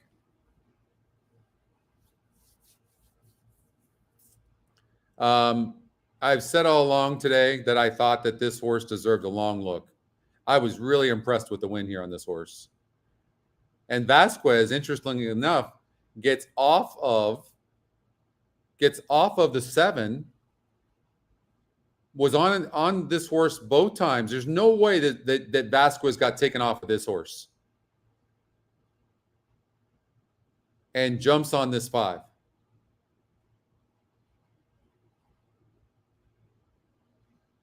And Val's Gal, this horse just won, barely hung on. Go Little Lady crushed that horse last time out. You can see they both ran on 6-9. Crushed, not even close. Val's Gal needs the lead too. A horse that runs with its head up. So Lynx, the 3, this horse beat Trust Me on 5:19 and then went on the shelf a little bit and steadied into the turn and won. So, and Zayas jumps aboard. This horse can run. This horse can run. And the 7's going to get a perfect trip. But I'm thinking this Go Little Lady is going to be really, really tough. Now, depending on your budget, right? Depending on your budget.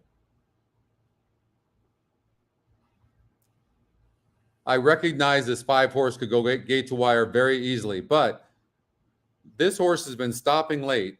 And look, this horse has to get an extra half of a furlong. Now, the GSR says it can do it, but its style just kind of suggests that it loses ground all the time. So I think that's why this horse is a bit dead on the board as well. This first-time starter certainly deserves a look. It's kind of dead on the board a little bit, but the workouts are very nice. Workouts are very nice.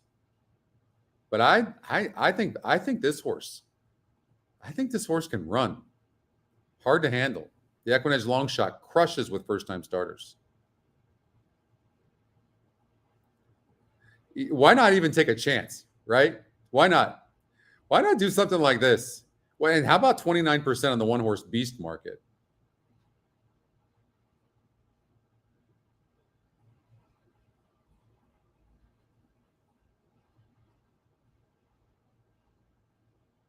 But I'm gonna take a chance.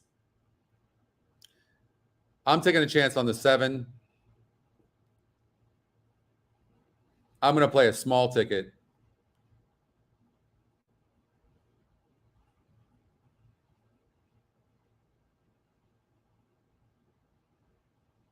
This horse is EquinEdge's second pick. Looks like hell on paper, doesn't it?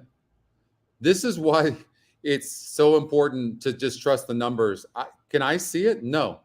Is this horse going to run a good race? I bet you it does.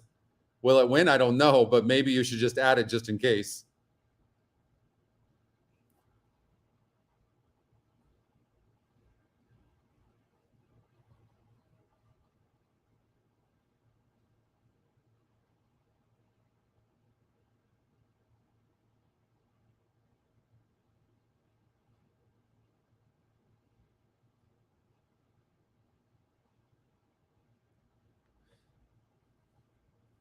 You know, this horse is not bad either.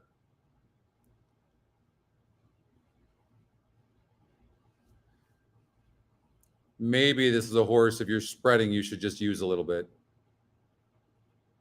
I'm going to add it since I'm singling some stuff. This as well.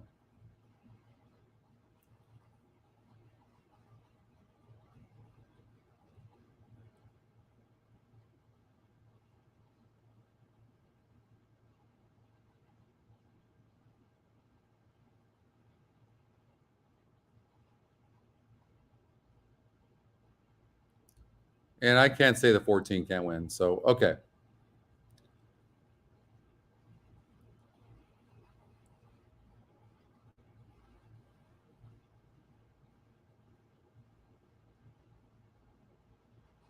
Second time starters, how many times did they beat you? Numerous times, don't they?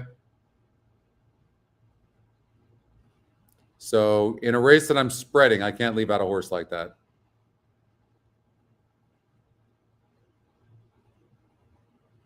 I mean, this horse beat, look at this, got 5th of 12 horses, 3rd of 11 horses. All right, so I can see where I'm going with this. I'm just going to be singles and then spreading.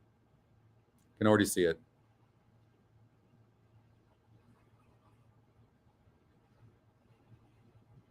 Yep. All right. Again, subjective. This is just subjective handicapping. That's it. This horse is dropping in class and has not broken good. I guess if it breaks good, good connections, it could run good. 10-1 EquinEdge morning line. All right. Here it is. Now, I might cover more. I love my singles, but I might cover more horses in this race. So welcome back, Deb. Again, we're going to do a pick 6, a pick 5 here in 7 minutes. It's coming up. And then we're going to do a pick 6 at Del Mar. And then I'm going to let you guys go. But for $35, this is not the worst ticket in the world. And what you want to do is you want to bet every one of these singles. Just bet them.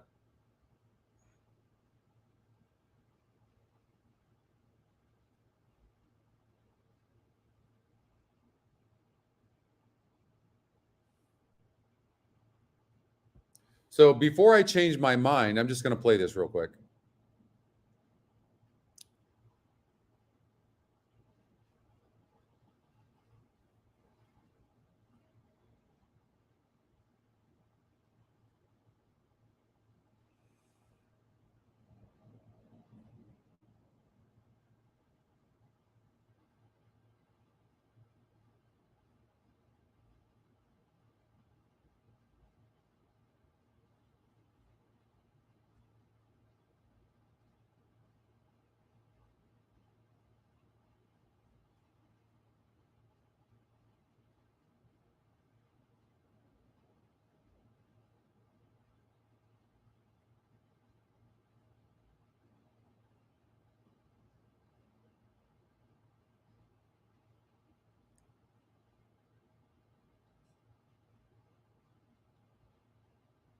All right. The 3 in race 10. I mean, it's the pace. McConnell, yeah. I mean, it's burned money, though. What I don't like is it loses ground every time. Do you see that? That's not a good sign. So it's going to be on the lead, but can you trust this horse? Probably not. It doesn't have a big SOR. So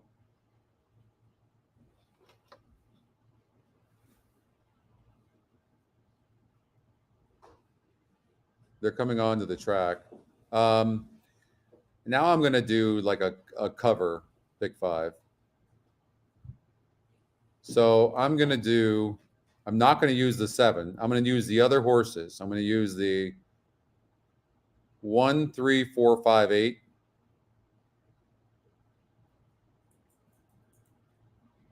On a smaller ticket. I played a bigger ticket with the 7. And then I'm going to come in here and I'm going to use these 3 horses. Do something like that. Now I just have to decide whether, and then I'm going to hit this thing no matter what, as long as my single, the 7, wins.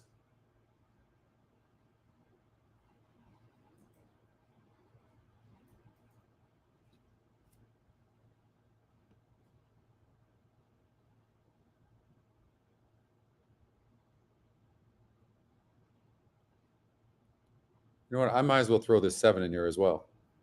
It's not going to be that much more. And I wouldn't need to use the 5. So I won't use the 5 there.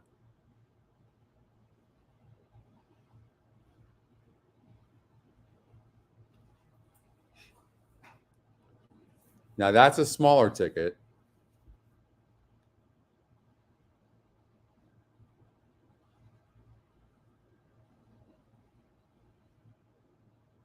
Now I have to ask myself, okay, what's the potential payoff, and would it be worth playing both these tickets like this? And I think that I just would rather just stick with what I did and not do it. Just stick with my conviction. I really do like Go Little Lady, though. I was impressed.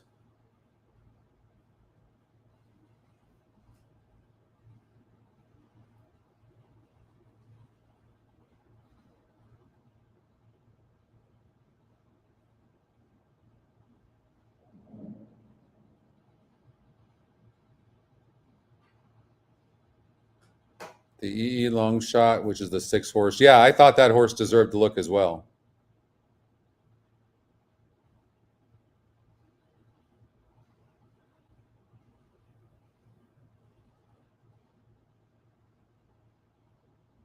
Yeah. I'm just going to stick with it. I'm going to go with the 7, take a chance. We'll play this. We'll watch this race. Maybe bet the 7 to win. I'm going to do that. I'm going to do a cover bet. Here's how I'm going to do it. Well, first I'm going to. So who are the horses I think? Okay, so we've got the 1, 3, 4, 5, 8. So we're going to do a trifecta. 1, 3, 4, 5, 8.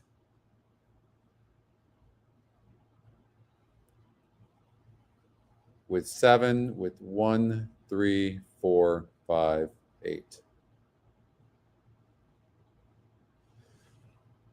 Now, would this be worth it? I think so. I think this would actually pay really nice. So that will be my cover. And then I would bet to win on the 7.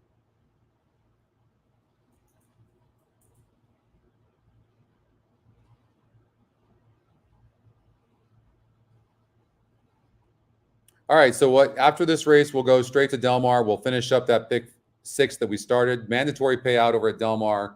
And it's probably going to be $4 or $5 million in that Del Mar pick 6 mandatory payout. In the Rainbow pick 6 here at Gulfstream Park tomorrow, there is a mandatory payout. I'm not doing a show, but make sure you check that out. That'll be probably $3 or $4 million in that particular pool. So nice weekend of racing. So I hope you do well.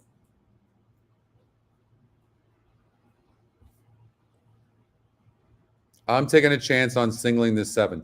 And I'll tell you another thing, too. If you want to take a chance on singling a horse, do it in a race where you think maybe the favorite is vulnerable.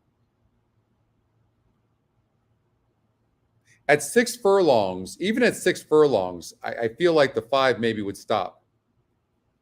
But the 5 is going to have a... Is it? I don't know. The 1 is fast. Is the 1 going to send from the rail and push the 5? Maybe.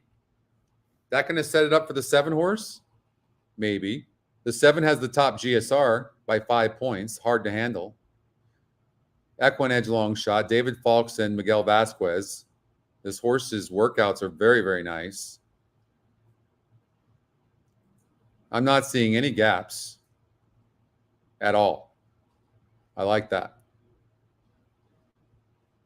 So we'll see. Ashley likes the 1 and the 5. Yeah, I feel like this 8 horse is a little bit dead on the board, but that being said, it just could be because people are betting on the 5 horse, but I like that I like that the 7's getting bet some, even though you have horses like the 5 and the 8 in here. And the 1 horse, of course, is a player, second place finish last time out, but it does draw the rail, and it has to get 6.5 furlongs. And the breeding's not that great. I mean, the 7 horse has some decent breeding. Look at that. Nice. Good synthetic breeding as well. This horse could have a good future here at Gulfstream Park. I mean, useful. Nothing great, but useful. They're at the gate. I don't think anybody's surprised that the 5 is the favorite, right? 8-5 on the EquinEdge morning line, currently 3-2.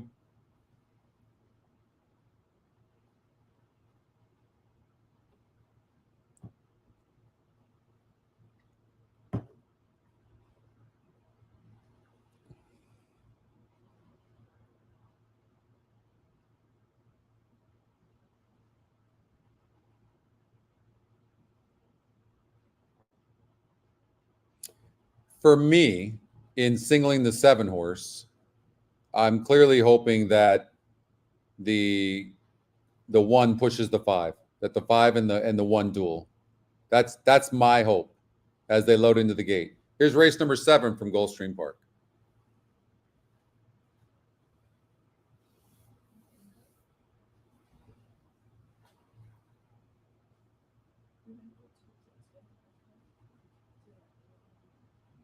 Working with the Magic Cap Stables, Apocalypso.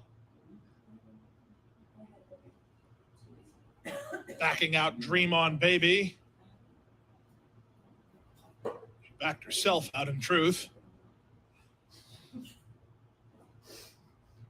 Get Cozy, Edgar Perez.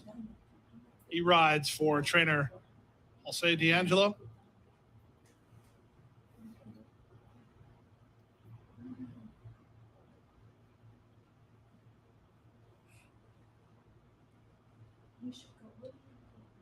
Then Miami player, Keanu.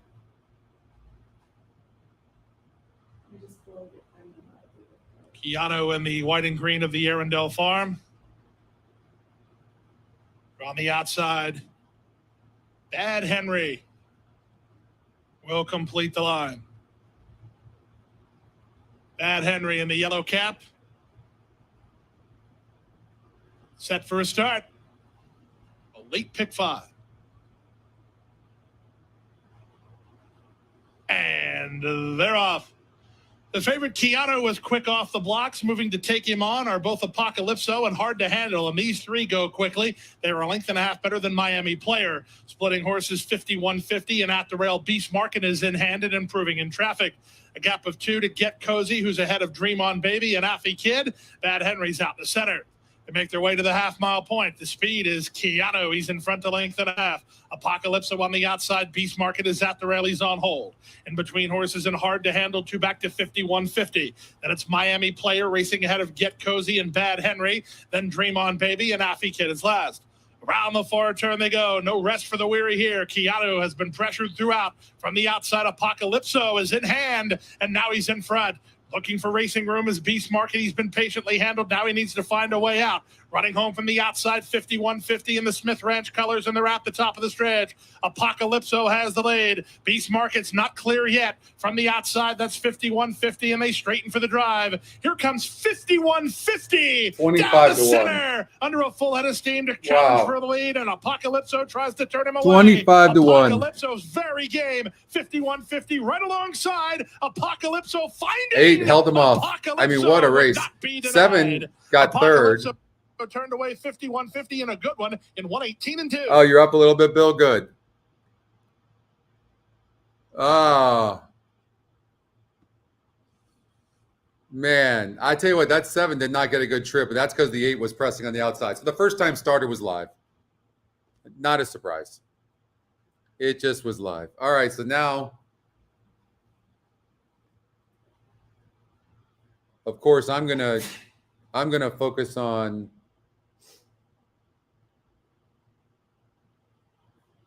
I have to do, because I like 2 horses so much in this Gulfstream Park race, I have to do the pick 4. So it's going to be 5.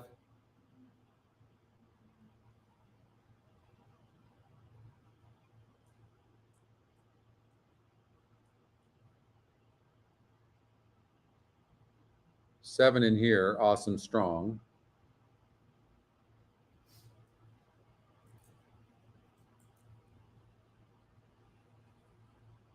4, 5, 6, 8, 11, 13, 14.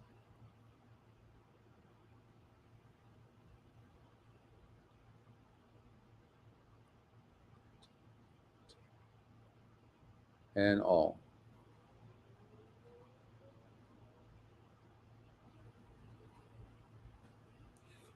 Okay, so that's what that is. Now we're going to go to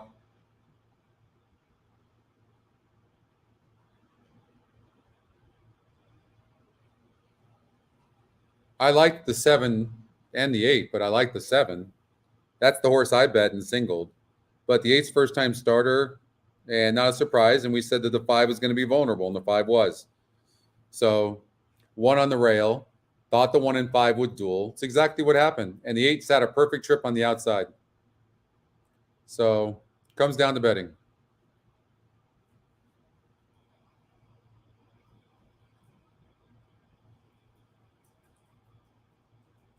So we're going to go to Del Mar in a second and play that pick 6.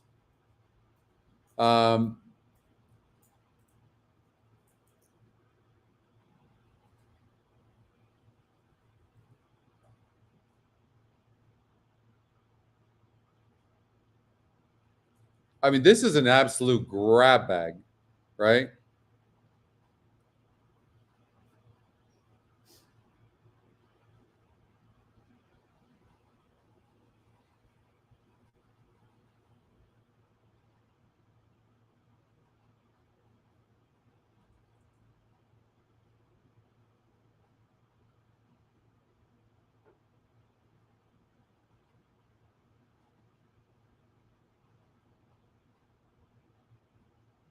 I like the 3 and the 9.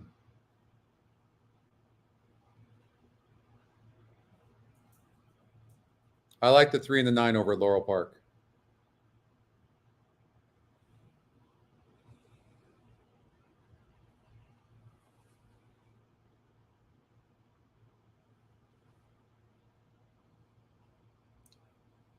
Oh, that's brutal. That's correct, Daryl. 100%.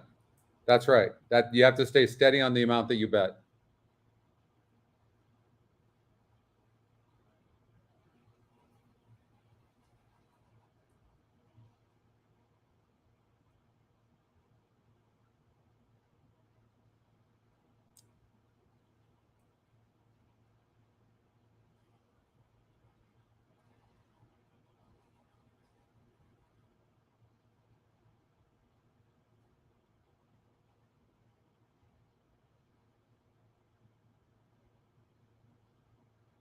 Three is going to get first run. I really do like the 3. But I'm going to cover with the 9. But I'm going to bet the 3 to win. And you could do a little trifecta, 3 with 9. Could do something like that, just in case the 9 doesn't get up.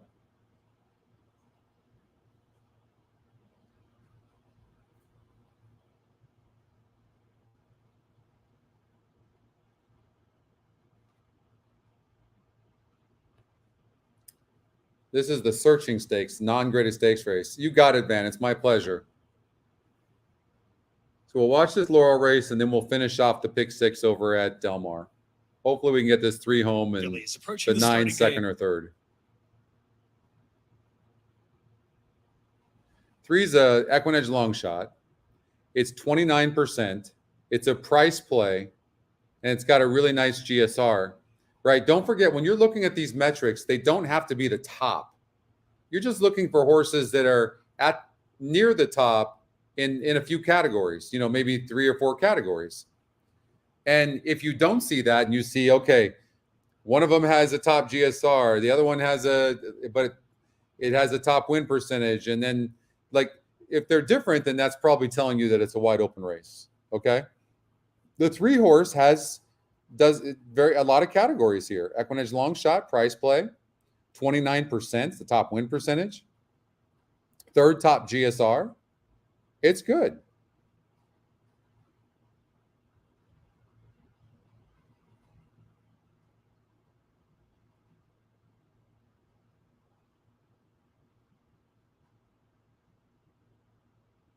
Runners at the gate for the 7th, the searching stakes. Oldie's taking a shot on the 2 horse, who I eliminated. I don't like how this horse went from 28% down to 6. That's a play I'm always going to try to – a horse I'm going to try to eliminate.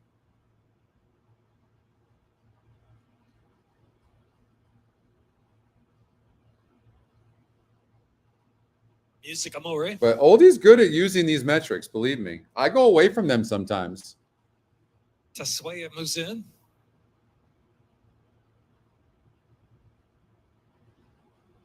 Lady Poochie.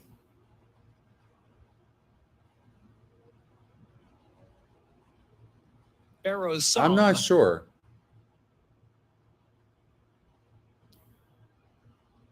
Queen Matcha. I'm on the test side as well, Oldie. Quality Control. Ocean Safari. And Cupid Strike. All right. Let's see if we can get this 3 and 9.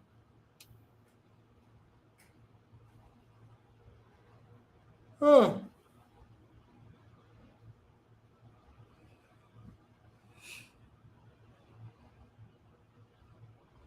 Gates closed. Cupid Strike. And they're off in the searching. Bobbling at the start there was Taswaya just a bit. Ocean Safari in mid-pack and Music Amore racing down to the inside. And Queen Matcha has some early footed between horses too. There is also Lady Poochie. Lady Poochie will take back right off the trio. And Pharaoh's Song racing the 3 path. And Taswaya now ground saving, only out 3 from the front as they move down the backstretch. Quality Control and Cupid Strike is in the back. Right now, I really like the Queen patience of the Matcha jockey on the narrowly, 3. Music Amore down to the inside. Not getting the best trip. Strides. And next is Ocean Safari In between on the outside. horses, Lady but Poochie's it's running placed in good. Between horses now with about 5 furlongs left to go to the second wire finish. Taswaya up close on the inside. Pharaoh's Song is next in Cupid Strike and Quality Control trailing. Into the far turn, 7 lengths will And come that in. the And Red it's Sea just Music parted Amore for the just 3 in for front sure. From Queen Machino gets away by a length. Lady Poochie down to the inside begins to make a bit of progress. At the rail is Quality Control attempting to move forward to Pharaoh's Song. Into action on the far outside. Pharaoh's Song now into 4th with 3 furlongs left to go. The others have to improve. They turn for home. Music Amore, Lady Poochie on the outside. How about a Targets as they 3-2-9? turn Would in. we be all happy Music with that? Amore, quarter mile from I think we'd be home, very leading happy the with way that. About a length in front. Come Lady on, 9, Poochie get third. Down to the outside. Lady Poochie, Music Amore, they've got it to themselves. Well clear now from Pharaoh's Song in 3rd. Music Amore is trying to stay on. Outside Lady Poochie. Lady Poochie, Music Amore. Music Amore. Oh, come on, 3. Another gear 8-1. Music Amore in front. Jaron Barbosa looking for the second. No, this 2's going to From win. Good Lady call, Poochie, Oldie. it's Gosh. Music Amore, Lady Poochie. 2, 3, and 9. Pharaoh's Song will be 3rd. Then Queen Matcha 4th. Oh. And Cupid Strike 5th. Look at that. Who would have seen the 2 to run like that? And that 9 ended up getting 3rd as well. Nice going. Nice call, Oldie. 38.88. That damn pace number, it's so good. Ah.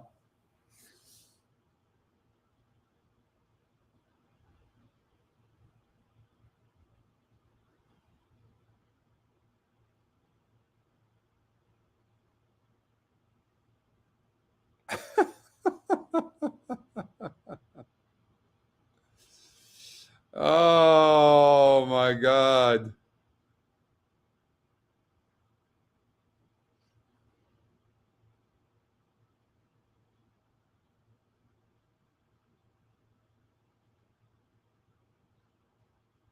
That pace number is so freaking good.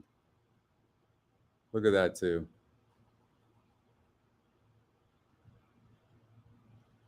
Yeah, I mean, look, that the 3 ran huge, the 9 ended up getting 3rd. I already had that. I'm happy for him, but a 3-2-9 would be huge because the 2 went off at 8-1. Okay, we're gonna get to 9 and 4, 8-1. Music Amore.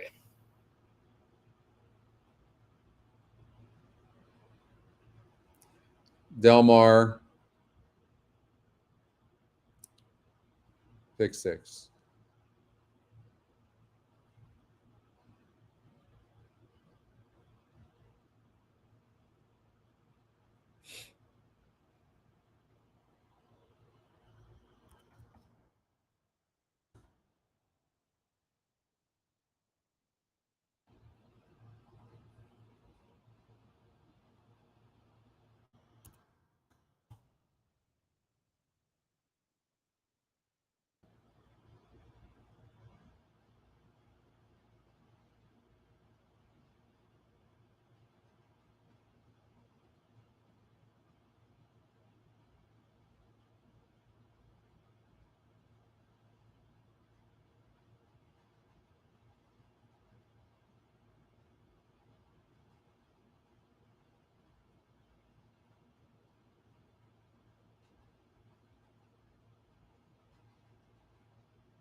Pace number has been so good today.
There are signs that this 5-horse might be able to run.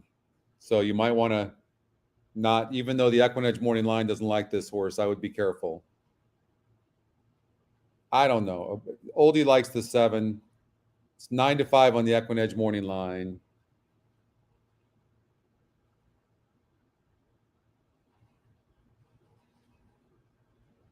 It's a much better jockey.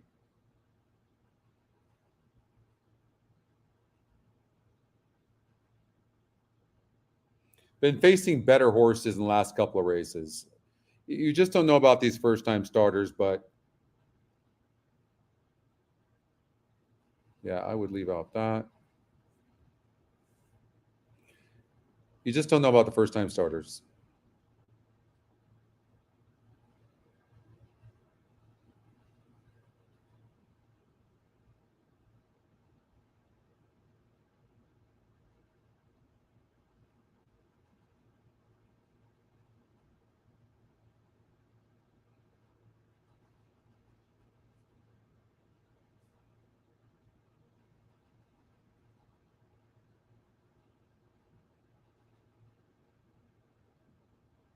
Those last 2 works here for this horse for Kristen Mulhall are not bad. And this is the EquinEdge second pick. He does, Scott. I'm just not a fan.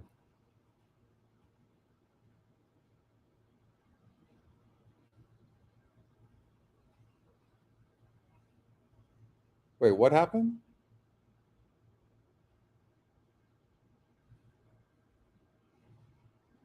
Who got DQ'd?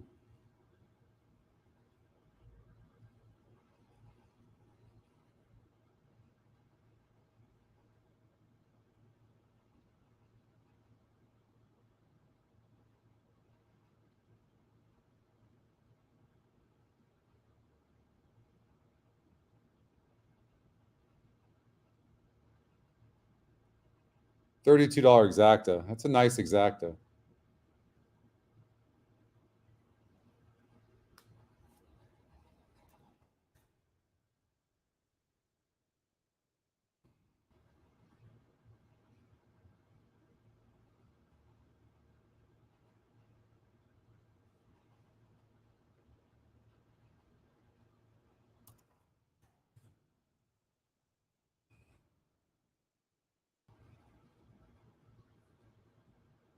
I think this race is completely wide open.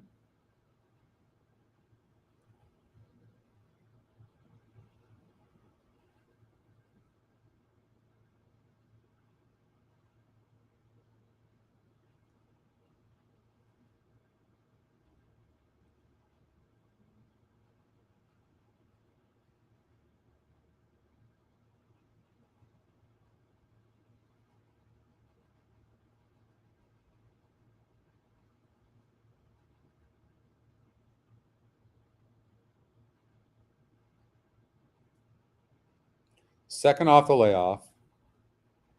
Rispoli, Doug O'Neill going 8 furlongs, stretching out here. GSR goes up a little bit, but the GSRs are small, but are low. Can we trust this horse on the lead?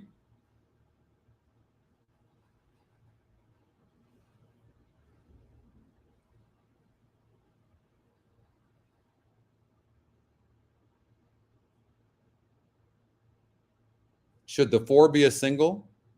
D's Delight.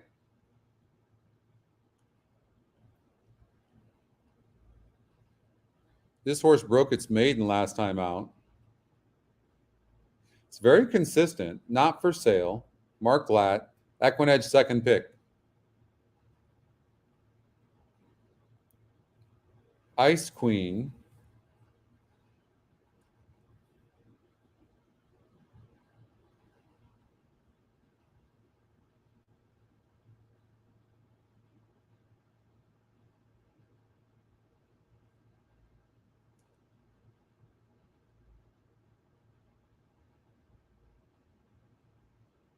It's just such an interesting race.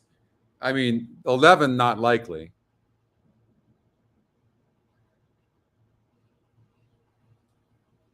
The 6 horse is very interesting.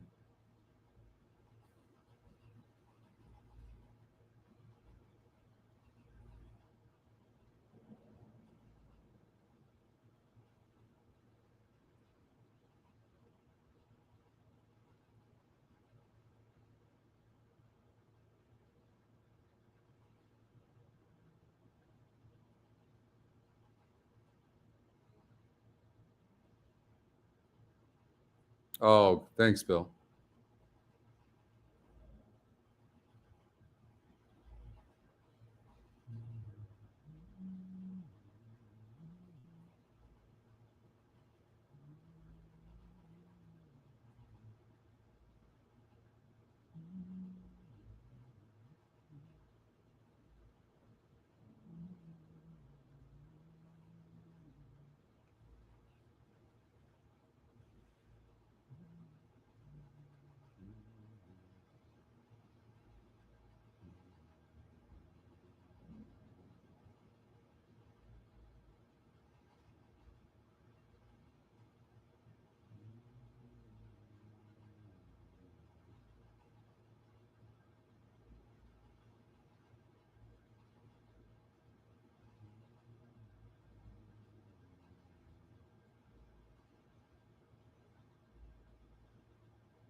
Now, again, I'm trying to beat She Dares the Devil, which is going to be tough to do.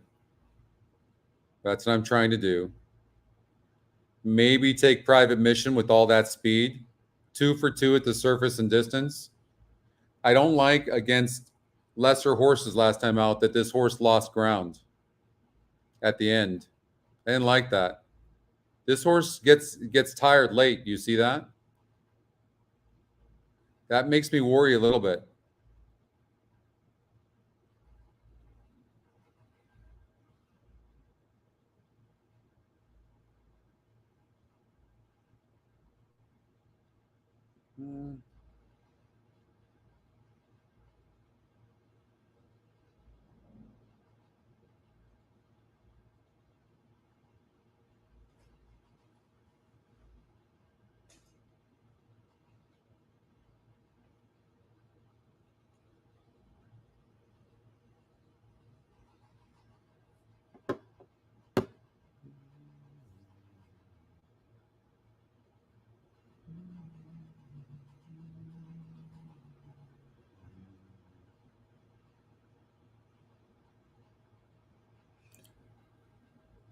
Hector Barrios has been crushing. Have you noticed that?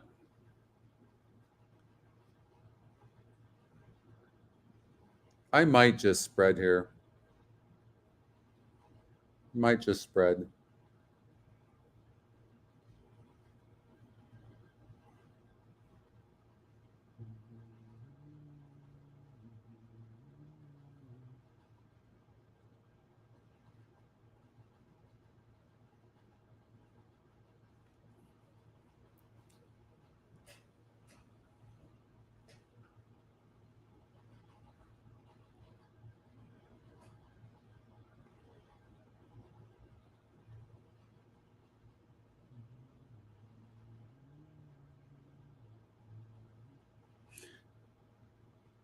Tyler Bayes won on this horse, breaking its maiden, going 8.5 furlongs, and it rated a little bit, but it's going to have the lead, and it's going to have an easy lead, and it's just a matter of whether you think this horse is vulnerable or not. It's got a trainer change.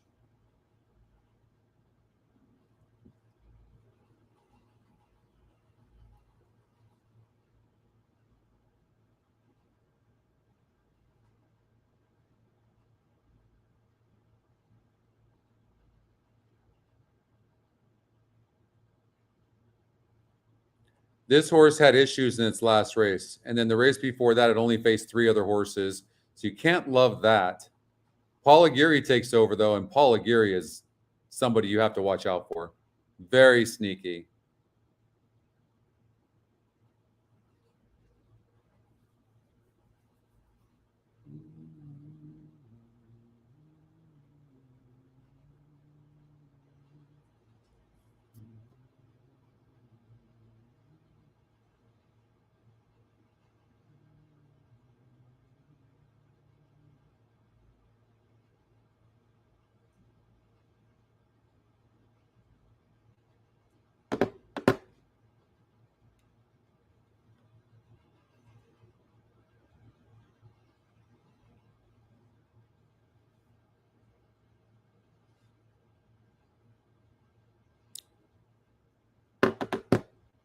So, I mean, this horse here has every opportunity to run better. It faced a 52 group here. That was too tough. 54 here. 46, ran a nice second place finish, had some trouble, and then had way more trouble against a little bit better. Now drops. There's no reason why this horse can't run good. Paul Aguirre takes over. So maybe watch out for the 5 horse. Economical could go gate to wire. Carnivore is a horse to beat, but new trainer, you never know. That's the way I'm seeing the race. Jeff Mullins takes over on the 9, who's been off a while. And the workouts are terribly slow.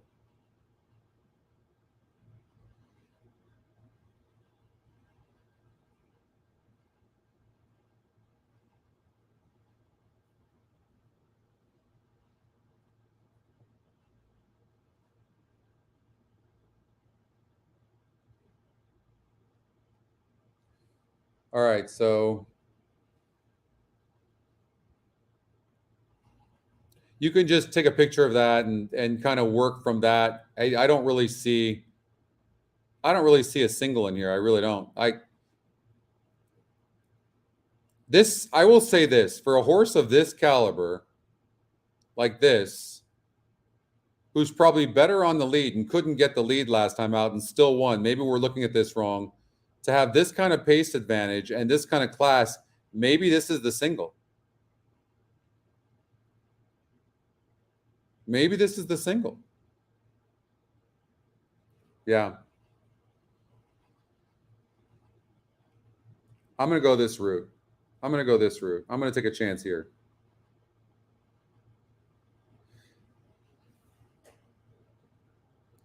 Now, you could do multi-tickets. We talked about maybe this 6 horse going gate to wire.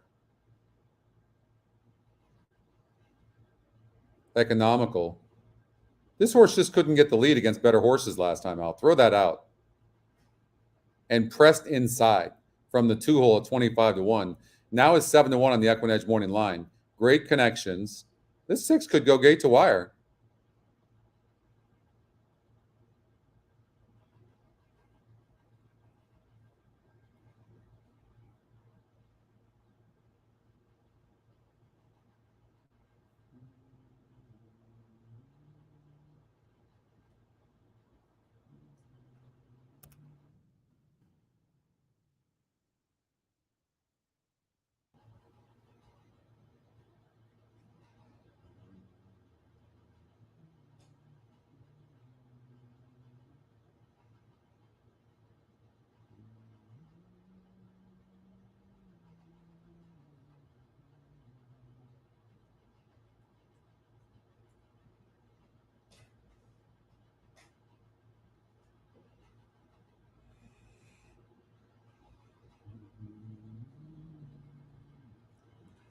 Six, 1, 3, 4, 5, 6, 8, 10, 11. 5, 6, 8. 3, 4, 5, 6. 4, 2, 3, 7, 8, 9. 2, 3, 7, 8, 9. 2, 3, 5, 7, 12. 2, 3, 5, 7, 12.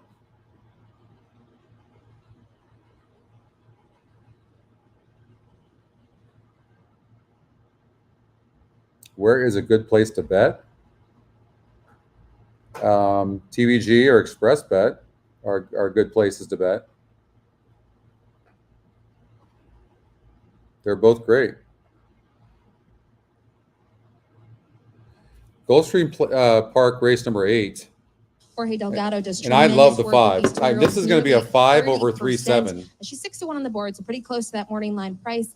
Chantel Sutherland not in town today. She's up in New Jersey, so a new rider, Luca Panici, in the irons. But for me, trust me, my top pick, but I'm curious to see the strategy from the number 3 Lynx. We're just moments away here from our first division of the Florida Sire Stakes.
All right, they're at the gate.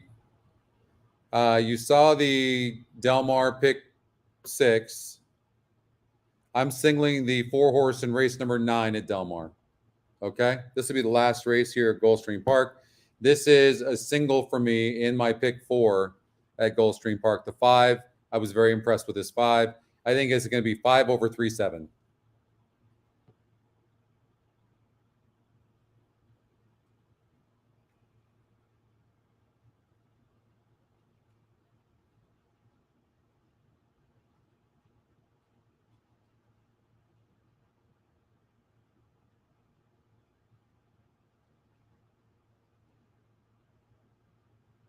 The horses are at the gate. It's now post time. Lining up and moving in for race number 8, starting leg of the late pick 4. 2-1 favorite is number 5, Go Little Lady. 3-1 on number 3, Lynx. 5-2 on number 7, Trust Me. So they figured to be the 3 in here that took money. They are indeed. However, 5, Go Little Lady. Oh, you're welcome, Curtis. It's my pleasure. Thank you. Here's Girl Bye. Gemma's Curls. Storied history in this race, the Desert Vixen division of the Florida Sire Stakes. This is the 40th running. 3's coming off a layoff. The 3 could need this race. Long shot Princess Dakota stepping forward now. The last horse to load is Major Price. Major Price and jockey Edgar Perez to take the outside gate.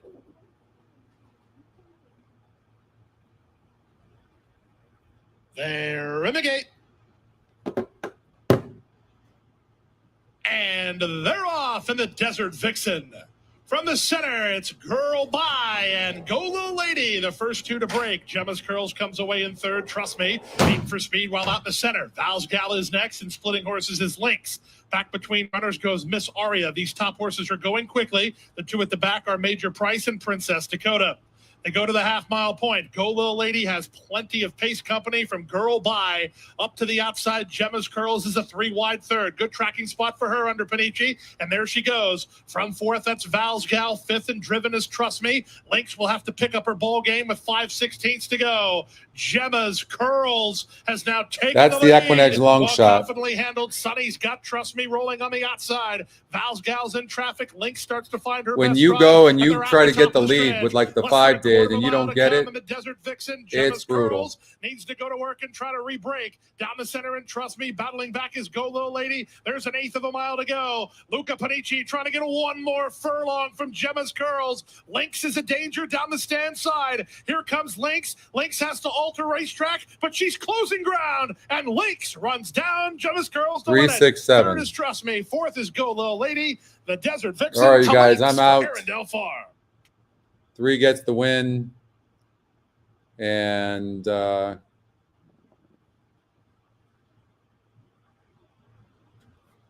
you got that, oldie? All right, you guys. Thank you so much. All right, we'll see you next week. Bye.